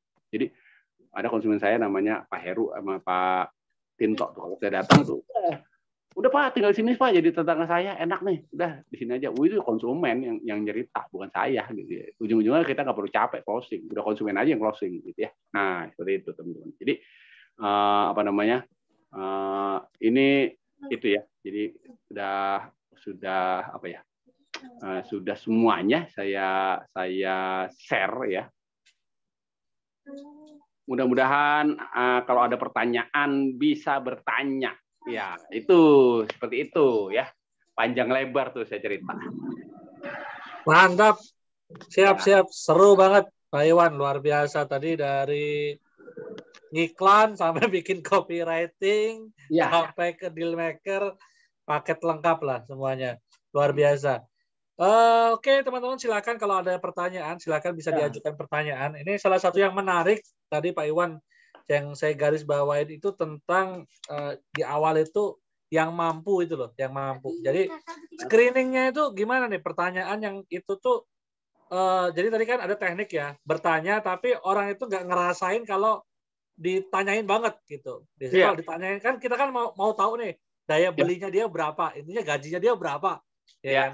Nah biar nggak kesannya emang gali banget, tapi dia akhirnya kita bisa tahu, oh dia punya duit nih, akhirnya kita kejar terus nih. Nah itu gimana tuh, seru tuh kayaknya.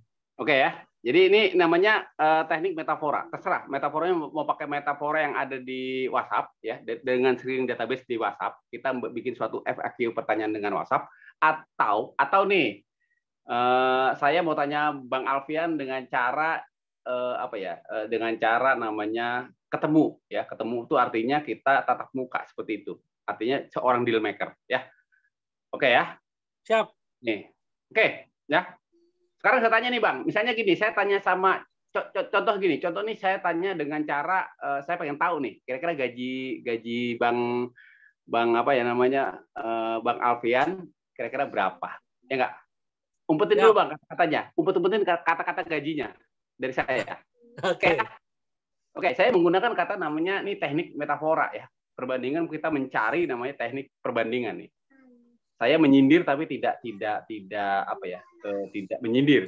Saya tanya dulu. Mohon maaf Pak Alfian, selamat pagi, semoga selamat datang di perumahan kami, gitu ya, misalnya gitu ya. Saya tanya nih. Mohon maaf Pak Alfian, tadi Pak Alfian bilang ke saya di WhatsApp itu yang sesuai WhatsApp ya Pak Alfian, ini Pak Alfian karyawan ya Pak, betul ya? Bukan sih Pak. Kebetulan ini lagi banyakan kerja di konsultan sih. Oke, berarti Pak Alfian kan saya tanya udah kebuka tuh ya. Padahal saya tanya karyawan, berarti Pak Alfian kerja di konsultan, ya nggak? Mohon maaf Pak Alfian, untuk persyaratan mengambil perumahan kami, minimal Pak Alfian, minimal bergaji 11 juta. Kira-kira Pak Alfian masuk nggak dengan gaji 11 juta? Masuk sih. Ya. Nah, berarti saya sudah tahu tuh. Ya nggak? Kalau, berarti sudah masuk nih Pak Alfian 11 juta. Mohon maaf Pak Alfian, kalau 50 juta ada? Ada. kira-kira sebulan. Oh gitu. Ada, gitu. berarti gajinya lebih sebulan nih kan gitu. Oke. Ya nggak? Kalau 100 Pak Alfian? Belum sih. Kalau Berarti, 100 paling kalau 50 ada gitu. Oke, berarti penghasilannya Pak Alfian nih per bulan antara 50 sampai 100. Ya nggak? Iya. Sudah tahu ya? Bener nggak? Bener. Yang simpen, bener ya? Iya. Oke, Pak Alfian. Kira-kira setengahnya deh. Kayaknya ada nih Pak Alfian 75 nih. Ada nggak Pak? Ada, coba buat tabungan. Kira-kira nih. Kira-kira nih penghasilannya kira-kira. Ada Pak? Iya. Ada. Berarti Pak Alfian kira-kira antara 75 ke 100. Kalau 100 enggak, tapi 75 kan gitu. Masih okay. Yang simpen sekarang dalam hati. Betul, itu namanya FAQ, pertanyaan yang saya menggali pertanyaan dengan teknik namanya metafora. Oke. Nggak perlu saya tanya gajinya berapa. Oke. Gitu Pak. Dan memang CSO paling nggak dikasih skrip ya. Memang diberikan skrip FAQ-nya.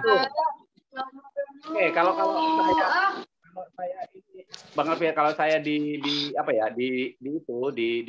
itu saya punya namanya screening database FAQ pertanyaan yang ditanyakan oleh konsumen.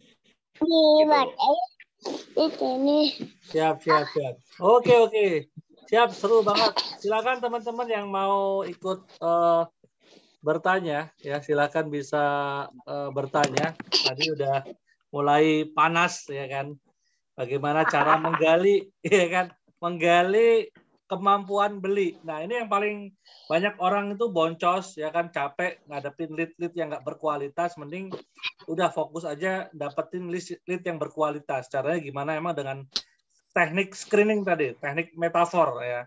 Luar biasa. Jadi teknik metafor ini adalah teknik yang menggali, tapi yang digali ini tidak terasa kalau sedang dikorek-korek. Iya, itu dia. Itu yang harus dilakukan oleh yang namanya kalau di WhatsApp ya itu harus dilakukan dengan bahasa FAQ dalam follow up. Artinya mengundang orang suruh di follow up di screening database-nya. Kalau di Dealmaker mereka mengorek langsung kepada orangnya. Oke. Kalau saya ada pertanyaan Pak Iwan mulai masuk nih dari Bang Riza. Bang Riza tanya, kekuatan screening lebih baik itu di WhatsApp atau pas di survei lapangan? Ada juga beberapa di lapangan pakai ini juga ya, pakai telemarketing juga kayaknya cukup bagus untuk menggali-gali gitu. Betul. Jadi gini teman-teman. Oke, pertanyaan bagus nih. Jadi saya sering juga karena saya belajar seperti ini ya, saya ngelihat tuh namanya marketing kartu kredit. Saya belajar dengan mereka loh, marketing kartu kredit. Jadi marketing kartu kredit itu mereka yang iklan siapa, nanti CS-nya yang bagian follow up siapa, bagian yang akuisisi Dealmaker siapa, bagian yang nagih siapa. Jadi saya kalau di properti itu ada namanya advertising, handling online gitu ya, eksekusi. Nanti bagian ketika mereka mau komplain, bagian B. Saya lagi nih. Jadi orang-orang nggak, kadang-kadang orang-orang yang komplainnya ke marketing. Orang marketing kan fokus lagi nyari orang gitu ya. Biasanya moodnya langsung hilang kalau orang marketing dikomplain. Oke, yang berikutnya adalah kalau mereka tidak men-screening dari WhatsApp. Ini kita bicara tidak men-screening dari WhatsApp. Kadang-kadang yang terjadi nih sering pengalaman saya yang terjadi rata-rata para marketing dibikin survei serentak loh, ya.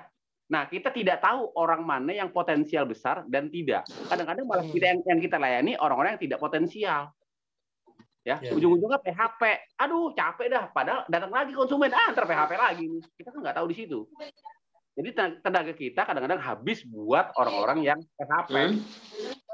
Padahal kita mau closing orang-orang yang potensial, kan intinya itu. Itu yang terjadi kalau teman-teman menggunakan yang namanya survei makan duren.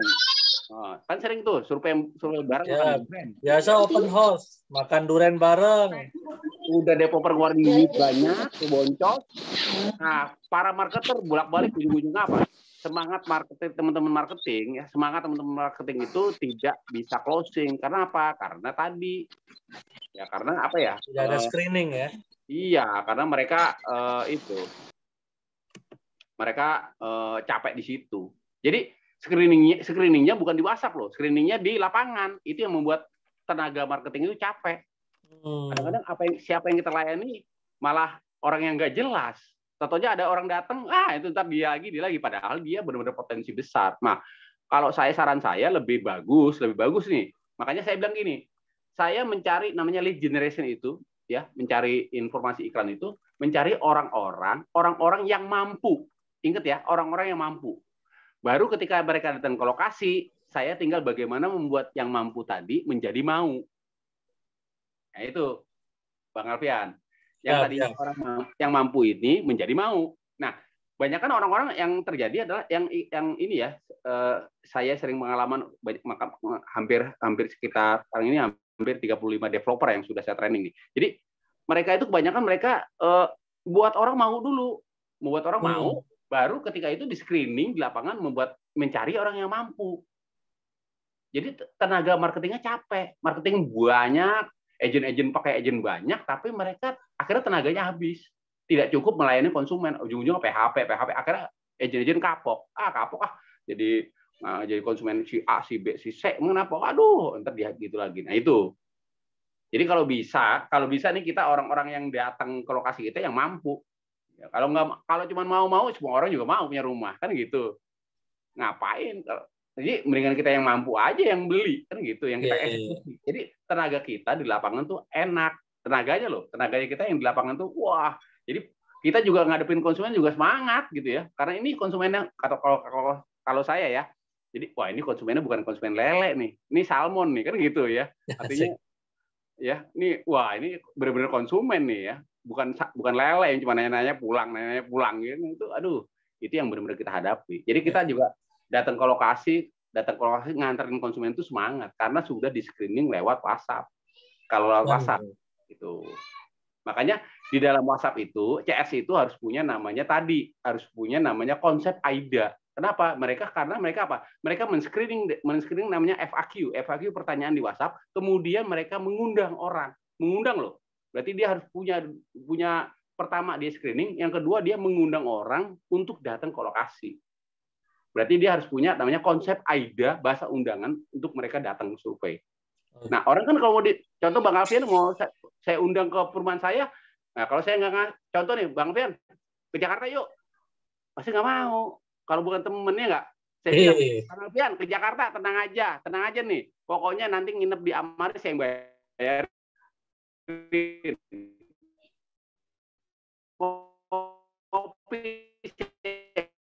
Nah kan datang pasti karena saya memberikan namanya tadi punya. Orang dikasih hadiah kan senang. Nah itu teman-teman tidak menggunakan konsep AIDA untuk bahasa undangan mereka datang. Jadi undangannya nanti pun ketika perlu ada gimmicknya ya Bang ya. Perlu ada konsep copywriting. Iya, copywriting. Mereka pinter bikin copywriting bahasa undangan untuk orang datang. Siap. Ya enggak? Nah, ketika orang sudah datang, baru kita closing. Gitu, teman-teman. Ya enggak? Orang datang, baru kita closing. Itu namanya deal maker. Nah, deal maker itu nggak perlu bikin bahasa undangan. Intinya karena dia ketemu orang, bagaimana cara dia melayani orang, dan bagaimana cara dia berbicara. Makanya dia harus tahu teknik namanya retorika, gestur, mimik bicara. Itu mereka harus tahu intonasi, bagaimana ketika mereka ngomong dengan orang yang bergaul gitu, konsumen yang bergaul dengan konsumen yang tegas, namanya intonasi. Itu Bang. Siap. Menarik. Ini ada pertanyaan lagi dari Hudian Semarang, ya kan? Tanya Pak Iwan, ini untuk settingan Facebook Ads ya, untuk iklan ya, demografi atau psikografi yang cocok untuk nyari konsumen yang punya daya beli 500 juta ke atas itu gimana nih? Biasanya apa nih? Ini contoh nih.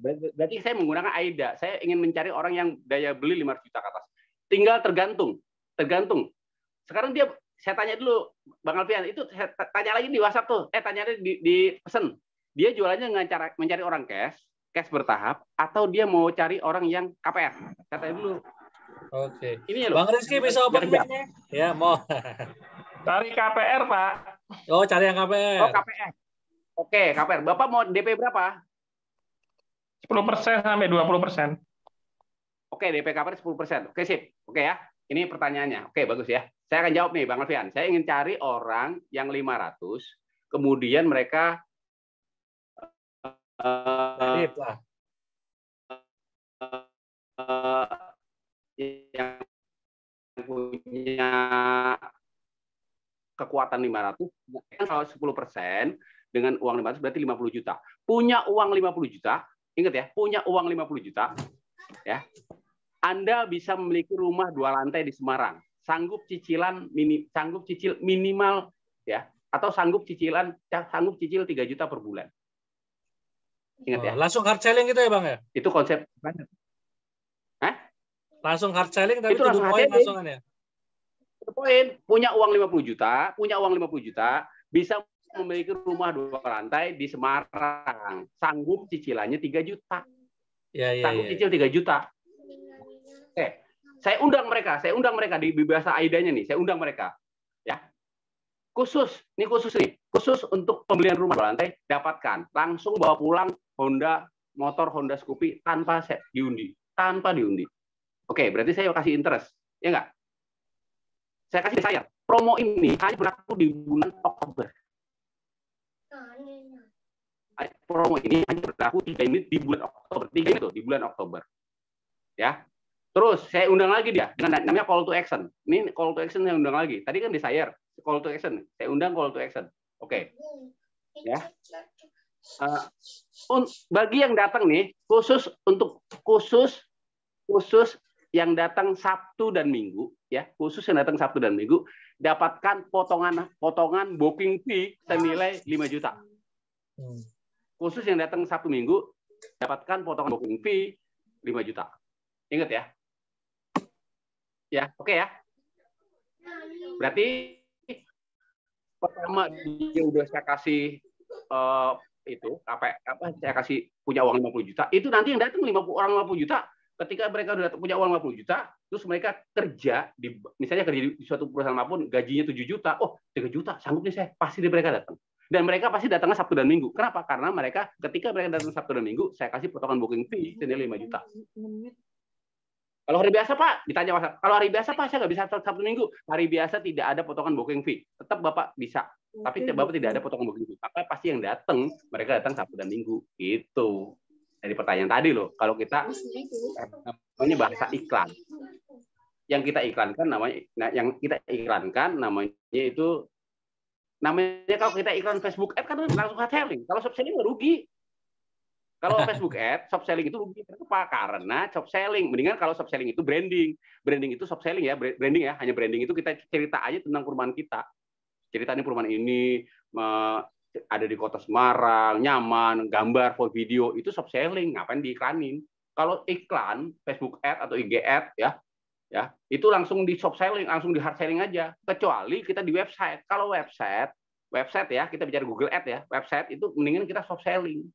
Karena mereka memperhatikan ini website. Nah, teman-teman harus jago soft selling tuh, copywriting di situ. Iya, storytelling ya. Storytelling.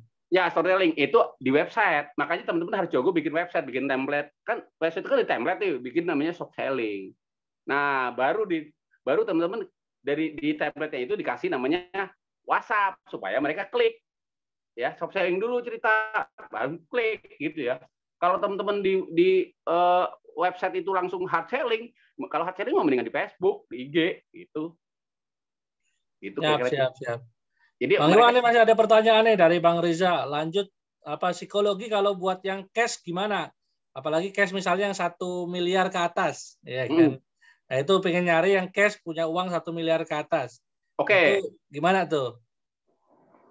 Kalau 1 miliar ke atas, berarti gini, kita mau cari sekarang gini. Coba dianalisa ya. Kita bicara analisa SWOT. Kira-kira Bapak jualan 1 miliar ke atas nih, 1 miliar, rumah 1 miliar. Orang kan mau beli rumah 1 miliar, kayak saya ini mau beli rumah 1 miliar. Apa sih yang saya dapat dari perumahan itu? Ya enggak? Pertama itu dulu. Kita jual produk knowledge-nya dulu. Biasanya orang ngandelin produk knowledge sama namanya lokasi. Okay. Wah, selangkah di belakang, contoh rumah di belakang DPRD Semarang, misalnya gitu. Misalnya loh. Gitu. Itu berarti kita menjual itu dulu. Makanya di SWOT dulu. SWOT itu kira-kira perumahan kita SWOT. Strength-nya apa sih? Strength-nya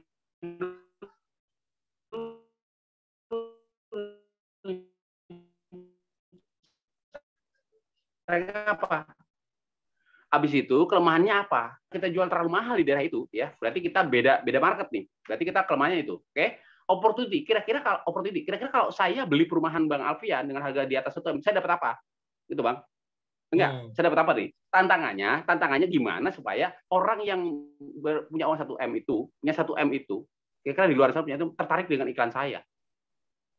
Tertarik.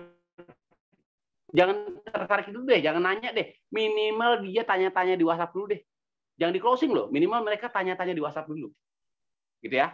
Nah, setelah mereka tanya-tanya, contoh iklannya gini, contoh iklan nih Bang, kita bicara iklannya rumah di atas 1 miliar ya. Kalau saya bikin iklan nih. Teman-teman gini, teman-teman jual rumah 1 miliar, tapi fokus kepada cicilan. Paham ya Bang ya? Contoh gini, contoh. Harga perumahan di Semarang, di kota Semarang, harga mulai 1 miliar. Oke? Paham ya Bang ya? Nah, di sini teman-teman bikin DP 0%, cicilan 7 jutaan. Bener ya? Nah, teman-teman sebenarnya fokusnya nyari uang orang yang punya 1 miliar, apa fokusnya orang yang sanggup nyicil 7 juta? Itu dulu. Ya nggak? Yeah. Kalau teman-teman perhatikan copywriting iklannya Agung Podomoro, Sinarmas, mereka tidak pernah, kalau mereka jual harga 1 M-an, mereka tidak pernah membuka cicilannya.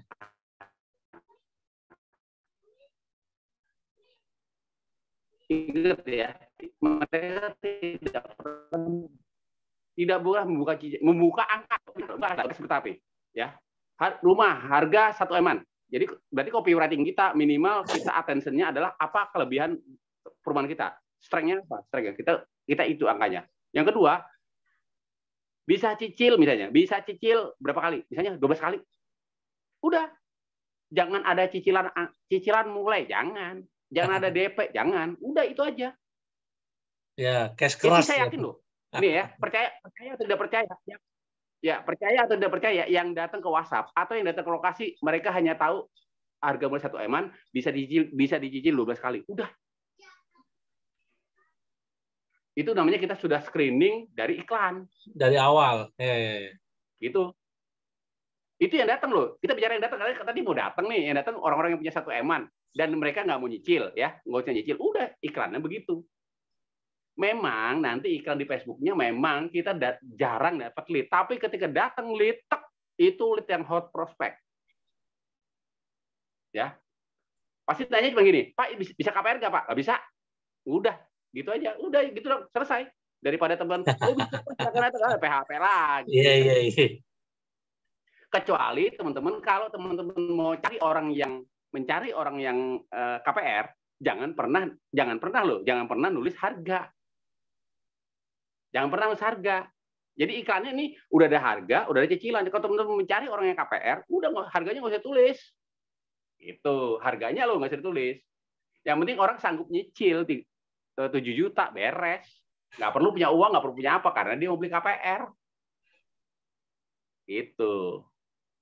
Siap. Kita buka satu lagi aja ya. Mungkin ini dari Mas Askar nih, ada dari Makassar nih, jauh nih. Mas Askar, bisa open mic Mas Askar? Biar lebih jelas pertanyaannya ini. Ya. Ini pertanyaannya nih, Pak Rektor, gimana kalau konsep gathering nih? Kalau kita gathering tidak berlaku ya orang yang mampu dulu, tapi asal mau dulu datang ke gathering, ke ruangan, baru di closing on the stage biasanya gitu ya. Ya, karena dalam konsep gathering katanya dimainkan emosionalnya. Betul. Jadi gini, teman-teman. Jadi itu konsep lama sebenarnya. Jadi sama aja kayak konsep saya dulu seminar Entrepreneur University. Ya. Yang penting orang ikut dulu free seminar. Datang dulu ke kolam, habis itu di closing di on the stage. On the stage. Jadi kita mencari yang tadinya iklan gratis di seminar gitu. Habis itu kita cari emosinya, seret gitu ya. Baru kita closing kan gitu. Kalau seminar itu kan konsepnya sama gitu. Konsepnya sama sebenarnya. Jadi nah tinggal supaya bagaimana sih membuat orang itu suruh datang free ya. Teman-teman minimal gini, teman-teman targetnya apa dulu ketika di gathering itu. Ketika di gathering ya, teman-teman pertama teman-teman membuat gathering agent atau membuat gathering marketing. Itu dulu yang mau diundang. Kalau gathering marketing, berarti kan yang datang marketing semua karena bacanya gathering marketing. Tuh. Kalau teman-teman mau cari investor, gathering investor. Jadi gini, orang itu tergantung apa dikatakan copywriting. Itu Bang Evan ya. Contoh nih Bang, saya pernah bikin seminar, iklan seminar namanya, kemarin saya disuruh Om Chandra itu bikin, Pak Iwan, tolong dong cariin saya orang yang mau ikut entrepreneur, seminar saya, Entrepreneur University. Oke Bang, oke Pak Budi, saya bikinin. Nah, oke. Makanya saya bilang, Pak Budi targetnya apa dulu? Katanya gitu, karyawan apa pengusaha yang mau ikut? Oh, targetnya pokoknya karyawan Pak Iwan. Oke. Berarti iklan saya, copywriting saya, jangan lama-lama jadi karyawan, saatnya jadi pengusaha. Itu ya rata-rata di seminar itu ternyata karyawan semua. Karena copywriting saya itu. Itu Bang. Jadi kalau teman-teman, contohnya tadi mau bikin gathering, teman-teman mau cari siapa? Mau cari agent, mau cari marketing, mau cari investor. Jadi konsepnya, gathering investor, rumah harga 1 M-an. Ya. Info lebih lanjut, silakan ikut gathering gratis. Itu yang datang rata-rata, orang sudah tahu. Oh, harga rumah yang akan dijelaskan di gathering itu rumah 1 M-an. Tinggal bagaimana cara seminar kita, seminar di dalam gathering loh. Bagaimana kita seminar itu pertama nih konsep emosi nih. Kita bicara emosi nih, Bang Afrian. Emosi itu gini, kalau emosi naik, kita bicara emosi ya. Emosional itu emotional question. Kalau emosi naik ya, itu pasti logikanya turun. Pasti. Jadi emosi naik, logikanya turun. Teman-teman, ketika teman-teman mau closing, jangan pernah posisi audiens itu berada di posisi logika. Contoh begini, masih ngitung itu berarti masih logika. Jangan pernah teman-teman closing, jangan pernah. Ya. Kalau mau closing, ketika orang itu sudah berada di posisi emosi. Nah, menarik emosi, ini bicara menarik emosi loh. Menarik emosi, pertama, bagaimana cara membuat audiens itu senang dulu. Teman-teman terserah caranya, mau pakai copywriting, mau pakai storytelling, teman-teman mau bikin kayak Tumde Semaringin ya. Tumde Semaringin itu membuat emosi naik itu, mereka pakai lagu. Itu menarik emosi. Ya. Kalau saya lihat Om Chandra itu menarik emosi, membuat orang tuh lucu, ketawa-tawa. Itu kan emosi. Ya, ketawa, seneng, ya seneng waktu seminar, seneng nggak sadar kalau di closing, jadi seneng hahaha di closing tentunya. Itu ketika emosi naik. Jadi membuat emosi itu perasaan. Kalau konsumen udah nyaman, udah enak, baru kita closing. Makanya kadang-kadang cara menarik emosi dengan cara supaya seneng, konsumen dikasih makan di waktu di gathering, dikasih gratis makanan, itu mereka menarik emosinya. Nah, caranya mau pakai hal-hal yang lucu atau mau pakai hal-hal yang mungkin orang-orang menari, jingkrak-jingkrak gitu ya. Kalau dulu Andri Wongso itu membuat orang jingkrak, membuat kalau Mas Jamil aja ini dengan cara storytelling, membuat orang tersedih, membuat sampai orang terbantuk di closing. Itu caranya membuat namanya storytelling dengan tadi. Kalau Mas Jamil pinter storytelling. Jadi ketika orang sampai dengerin seminar tuh sampai wah menangis gitu, Mas Jamil di closing gitu. Itu membuat menarik emosinya. Ketika emosi sudah dapat, maka otomatis logikanya turun. Ya. Jadi kalau Bang Alfian kalau Bang Alfian berantem jangan pakai logika, nggak berani. Kalau Bang Alfian berantem jangan nggak berani.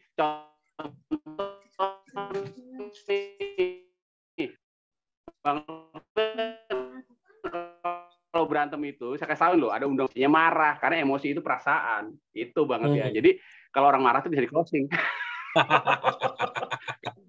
Karena mereka udah apa ya, tertutup semua logikanya, udah closing aja bisa. Jadi emosi itu banyak ya, bisa terinspirasi juga emosi, kemudian sedih juga emosi, bahagia juga, seneng juga emosi gitu ya. Paling gampang gini Bang, emosi itu hasrat ya, keinginan, pokoknya rasa. Emosi itu rasa, logika itu hitung-hitungan. Kalau konsumen masih ngitung, jangan pernah di closing. Contoh nih, Pak itu cicil, aduh Pak, saya masih mikir cicilannya loh Pak, jangan pernah di closing. Jangan pernah loh, karena masih mikir cicilan. Orang udah masih mikir cicilan berat, teman-teman closing ya nggak dapat lah, orang mental. Jadi ketika masih, gimana Pak? Oh, oke ya Pak cicilannya, ntar dulu Pak Iwan, saya masih mikir 3 jutanya selama 17 tahun ini loh. Oke, Bapak keberatannya di mana? Ini Pak, apakah cicilannya itu sampai 17 tahun banget? Oh enggak Pak, kalau Bapak punya uang, Bapak bisa ke bank langsung pelunasan. ya, Bapak hanya kena namanya penalti. Berapa tuh Pak penaltinya? Penalti cuma 2%, Pak. 2% itu 2 kali cicilan Bapak. Kalau cicilan 500 juta, ya 2% itu 10 juta, Pak. 2 kali cicilan Bapak doang sebulan. Oh, gitu ya, Pak. Jadi bisa ya? Nggak perlu saya nunggu 17 tahun, tapi nah itu namanya saya. Berarti oke dong, Pak ya? Nggak masalah ya? Nggak masalah, Pak, kalau gitu, Pak. Salaman. Closing. Jangan teman-teman masih mikir cicilan di closing, ya nggak dapat. Gitu. Oke, Bang Iwan. Wah, seru banget ini. Tapi waktu kita kayaknya sudah cukup lumayan nih. Iya. Jam 21.25. Oke, Bang Asker terjawab ya semua ya. Nanti kalau teknik-teknik di gathering, ya biasanya kan gathering itu memang yang bawa ke gathering itu agent ya. Agent bawa, habis itu nanti edifikasi, ya, kemudian nanti di closing on the state ya. Oh, Dan nah memang itu ya jadi perlu, kita nggak bisa gini Bang, kita nggak bisa mengedukasi agent, makanya kita edukasi. Jadi agent itu harusnya agent itu dikasih batas. You iklannya harusnya begini. Jadi agent itu hanya bisa mengkomunikasikan kepada konsumen sesuai penjelasan yang diberikan kepada developer. Jadi yang datang ke lokasi agent, ke lokasi gathering, orang-orang yang mampu udah tahu. Iya. Ya, jadi agent tuh jangan bawa masa mengambang, bawa masa yang udah mampu. Masa PKB dibawa ke Gerindra kan gitu. Ya. Oke, teman-teman, terima kasih banyak. Ini mohon maaf ini karena waktu sudah cukup malam, sedikit pengumuman aja ya, teman-teman. Insya Allah saya ada acara di Jakarta, teman-teman, sedikit info bareng Coach Nuri. Ini salah satu marketing estate yang cukup luar biasa.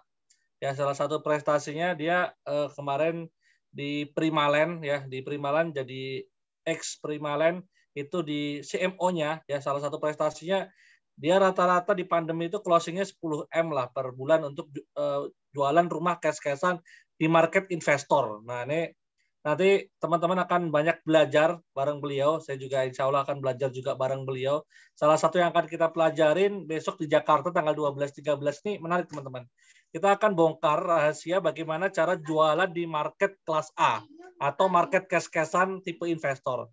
Nah, bagaimana menjadi leader marketing real estate yang memang profesional ya, kompeten. Dan bagaimana cara ngerekrut ya dan memimpin 2.500 agent ya atau broker marketing properti. Bagaimana menyusun strategic plan marketing ya untuk real estate, kemudian membuat strategiknya, termasuk the execution game-nya ya, menganalisis marketing dan selling-nya, membuat goal ya, budgeting iklan ya, membuat program strategi, activity list dari harian, mingguan sampai bulanan sampai menghabiskan satu proyek itu gimana, menganalisis setiap proses marketing dan selling, manajemen launching ya, ada 11 step manajemen gathering tadi, termasuk teknik-teknik closing yang powerful insya Allah. Insya Allah ada di Jakarta di Hotel Harper ya, teman-teman bisa ikut ke sana ya. Dan ini buat pemula juga cukup cocok. Ini ada anak baru lulus SMK ya, 1 bulan dibimbing oleh leader marketing yang memang profesional kompeten dengan trainer for trainernya. Akhirnya alhamdulillah nih kemarin sebulan udah closing 14 unit ya, namanya Mas Tegar. Bisa dicari aja, ditanya-tanya langsung kalau nggak percaya ya. Silakan teman-teman tanyain ya.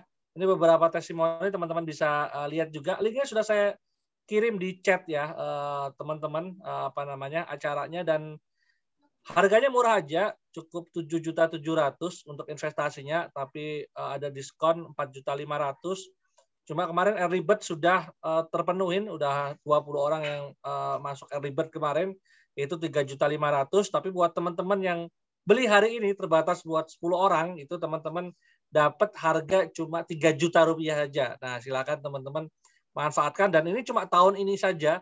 Kalau teman-teman nggak ikut tahun ini, ya harus ikut tahun depan. Luar biasa. Ini teman-teman, ini insya Allah ada di Harper ya, besok di 12-13 Oktober. Silakan teman-teman daftar, linknya sudah saya kirim, bisa di www.bisarah.id/real estate marketers ya gitu. Itu sih pengumumannya, sedikit pengumuman, teman-teman bisa cek nanti ya. Oke, terima kasih Bang Iwan ya sudah membersamai kita Semoga kita bisa sharing-sharing lagi. Insya Allah kita ketemu di Jakarta ya, Bang Iwan. Ya, biasanya cuma ketemu di Facebook. Insya Allah minggu depan saya ke Makassar dulu. Oke. Habis itu lanjut Ya, ke minggu depan saya juga Jakarta. ada ke Bandung soalnya di Yanpro soalnya. Oh, di Hanbro. Siap. Oke. Siap, Bang Iwan. Terima kasih banyak ilmunya luar biasa. Semoga jadi amal jariah Bang Iwan semuanya. Dan silakan teman-teman jangan lupa follow Instagramnya, Facebooknya, YouTube-nya Bang Iwan Rektor. Insya Oh iya Allah nih, yang masih bertahan berapa orang tuh? 23? ada 23. 23. Ya, ada 23. Saya. Oke, saya minta saya ini nih, apa namanya? Bang Alfian. Halo? Halo ya. Bang Alfian, pilih pertanyaan yang bagus tadi. Oke, pertanyaan yang lumayan bagus, Mas Askar. Ada nih dari Makassar. Mas Askar, saya kasih buku saya ya. Siap. Alhamdulillah, dapat buku Mas Askar. Barokallah. Ya. Ya, dari Makassar itu Mas Askar. Ya, silakan WA-nya, WA ke nomor Bang Alfian. Nanti Bang Alfian ngasih ke saya alamatnya buat pengiriman buku. Nah. Oke. Siap. Siap. Selamat Bang Askar dari Makassar, luar biasa dapat buku Rezeki Anak Soleh hari ini ya. Amin. Siap. Oke, kita tutup ya teman-teman doa kafaratul majlis bersama-sama. Subhanakallahumma rabbana wa bihamdika asyhadu alla ilaha illa anta astaghfiruka wa atubu ilaik. Assalamualaikum warahmatullahi wabarakatuh. Terima kasih banyak Bang Iwan, Rektor, ya sukses selalu, ya semoga selalu diberi keberkahan, diberi kebaikan, closingnya tambah banyak, ya kan, makin banyak menginspirasi orang, ya kan. Terima kasih Bang Iwan. Sampai jumpa di next event-event berikutnya. Sampai jumpa di Jakarta ya Bang Iwan ya. Assalamualaikum. Waalaikumsalam warahmatullahi wabarakatuh. Izin pamit dulu teman-teman. Selamat malam minggu.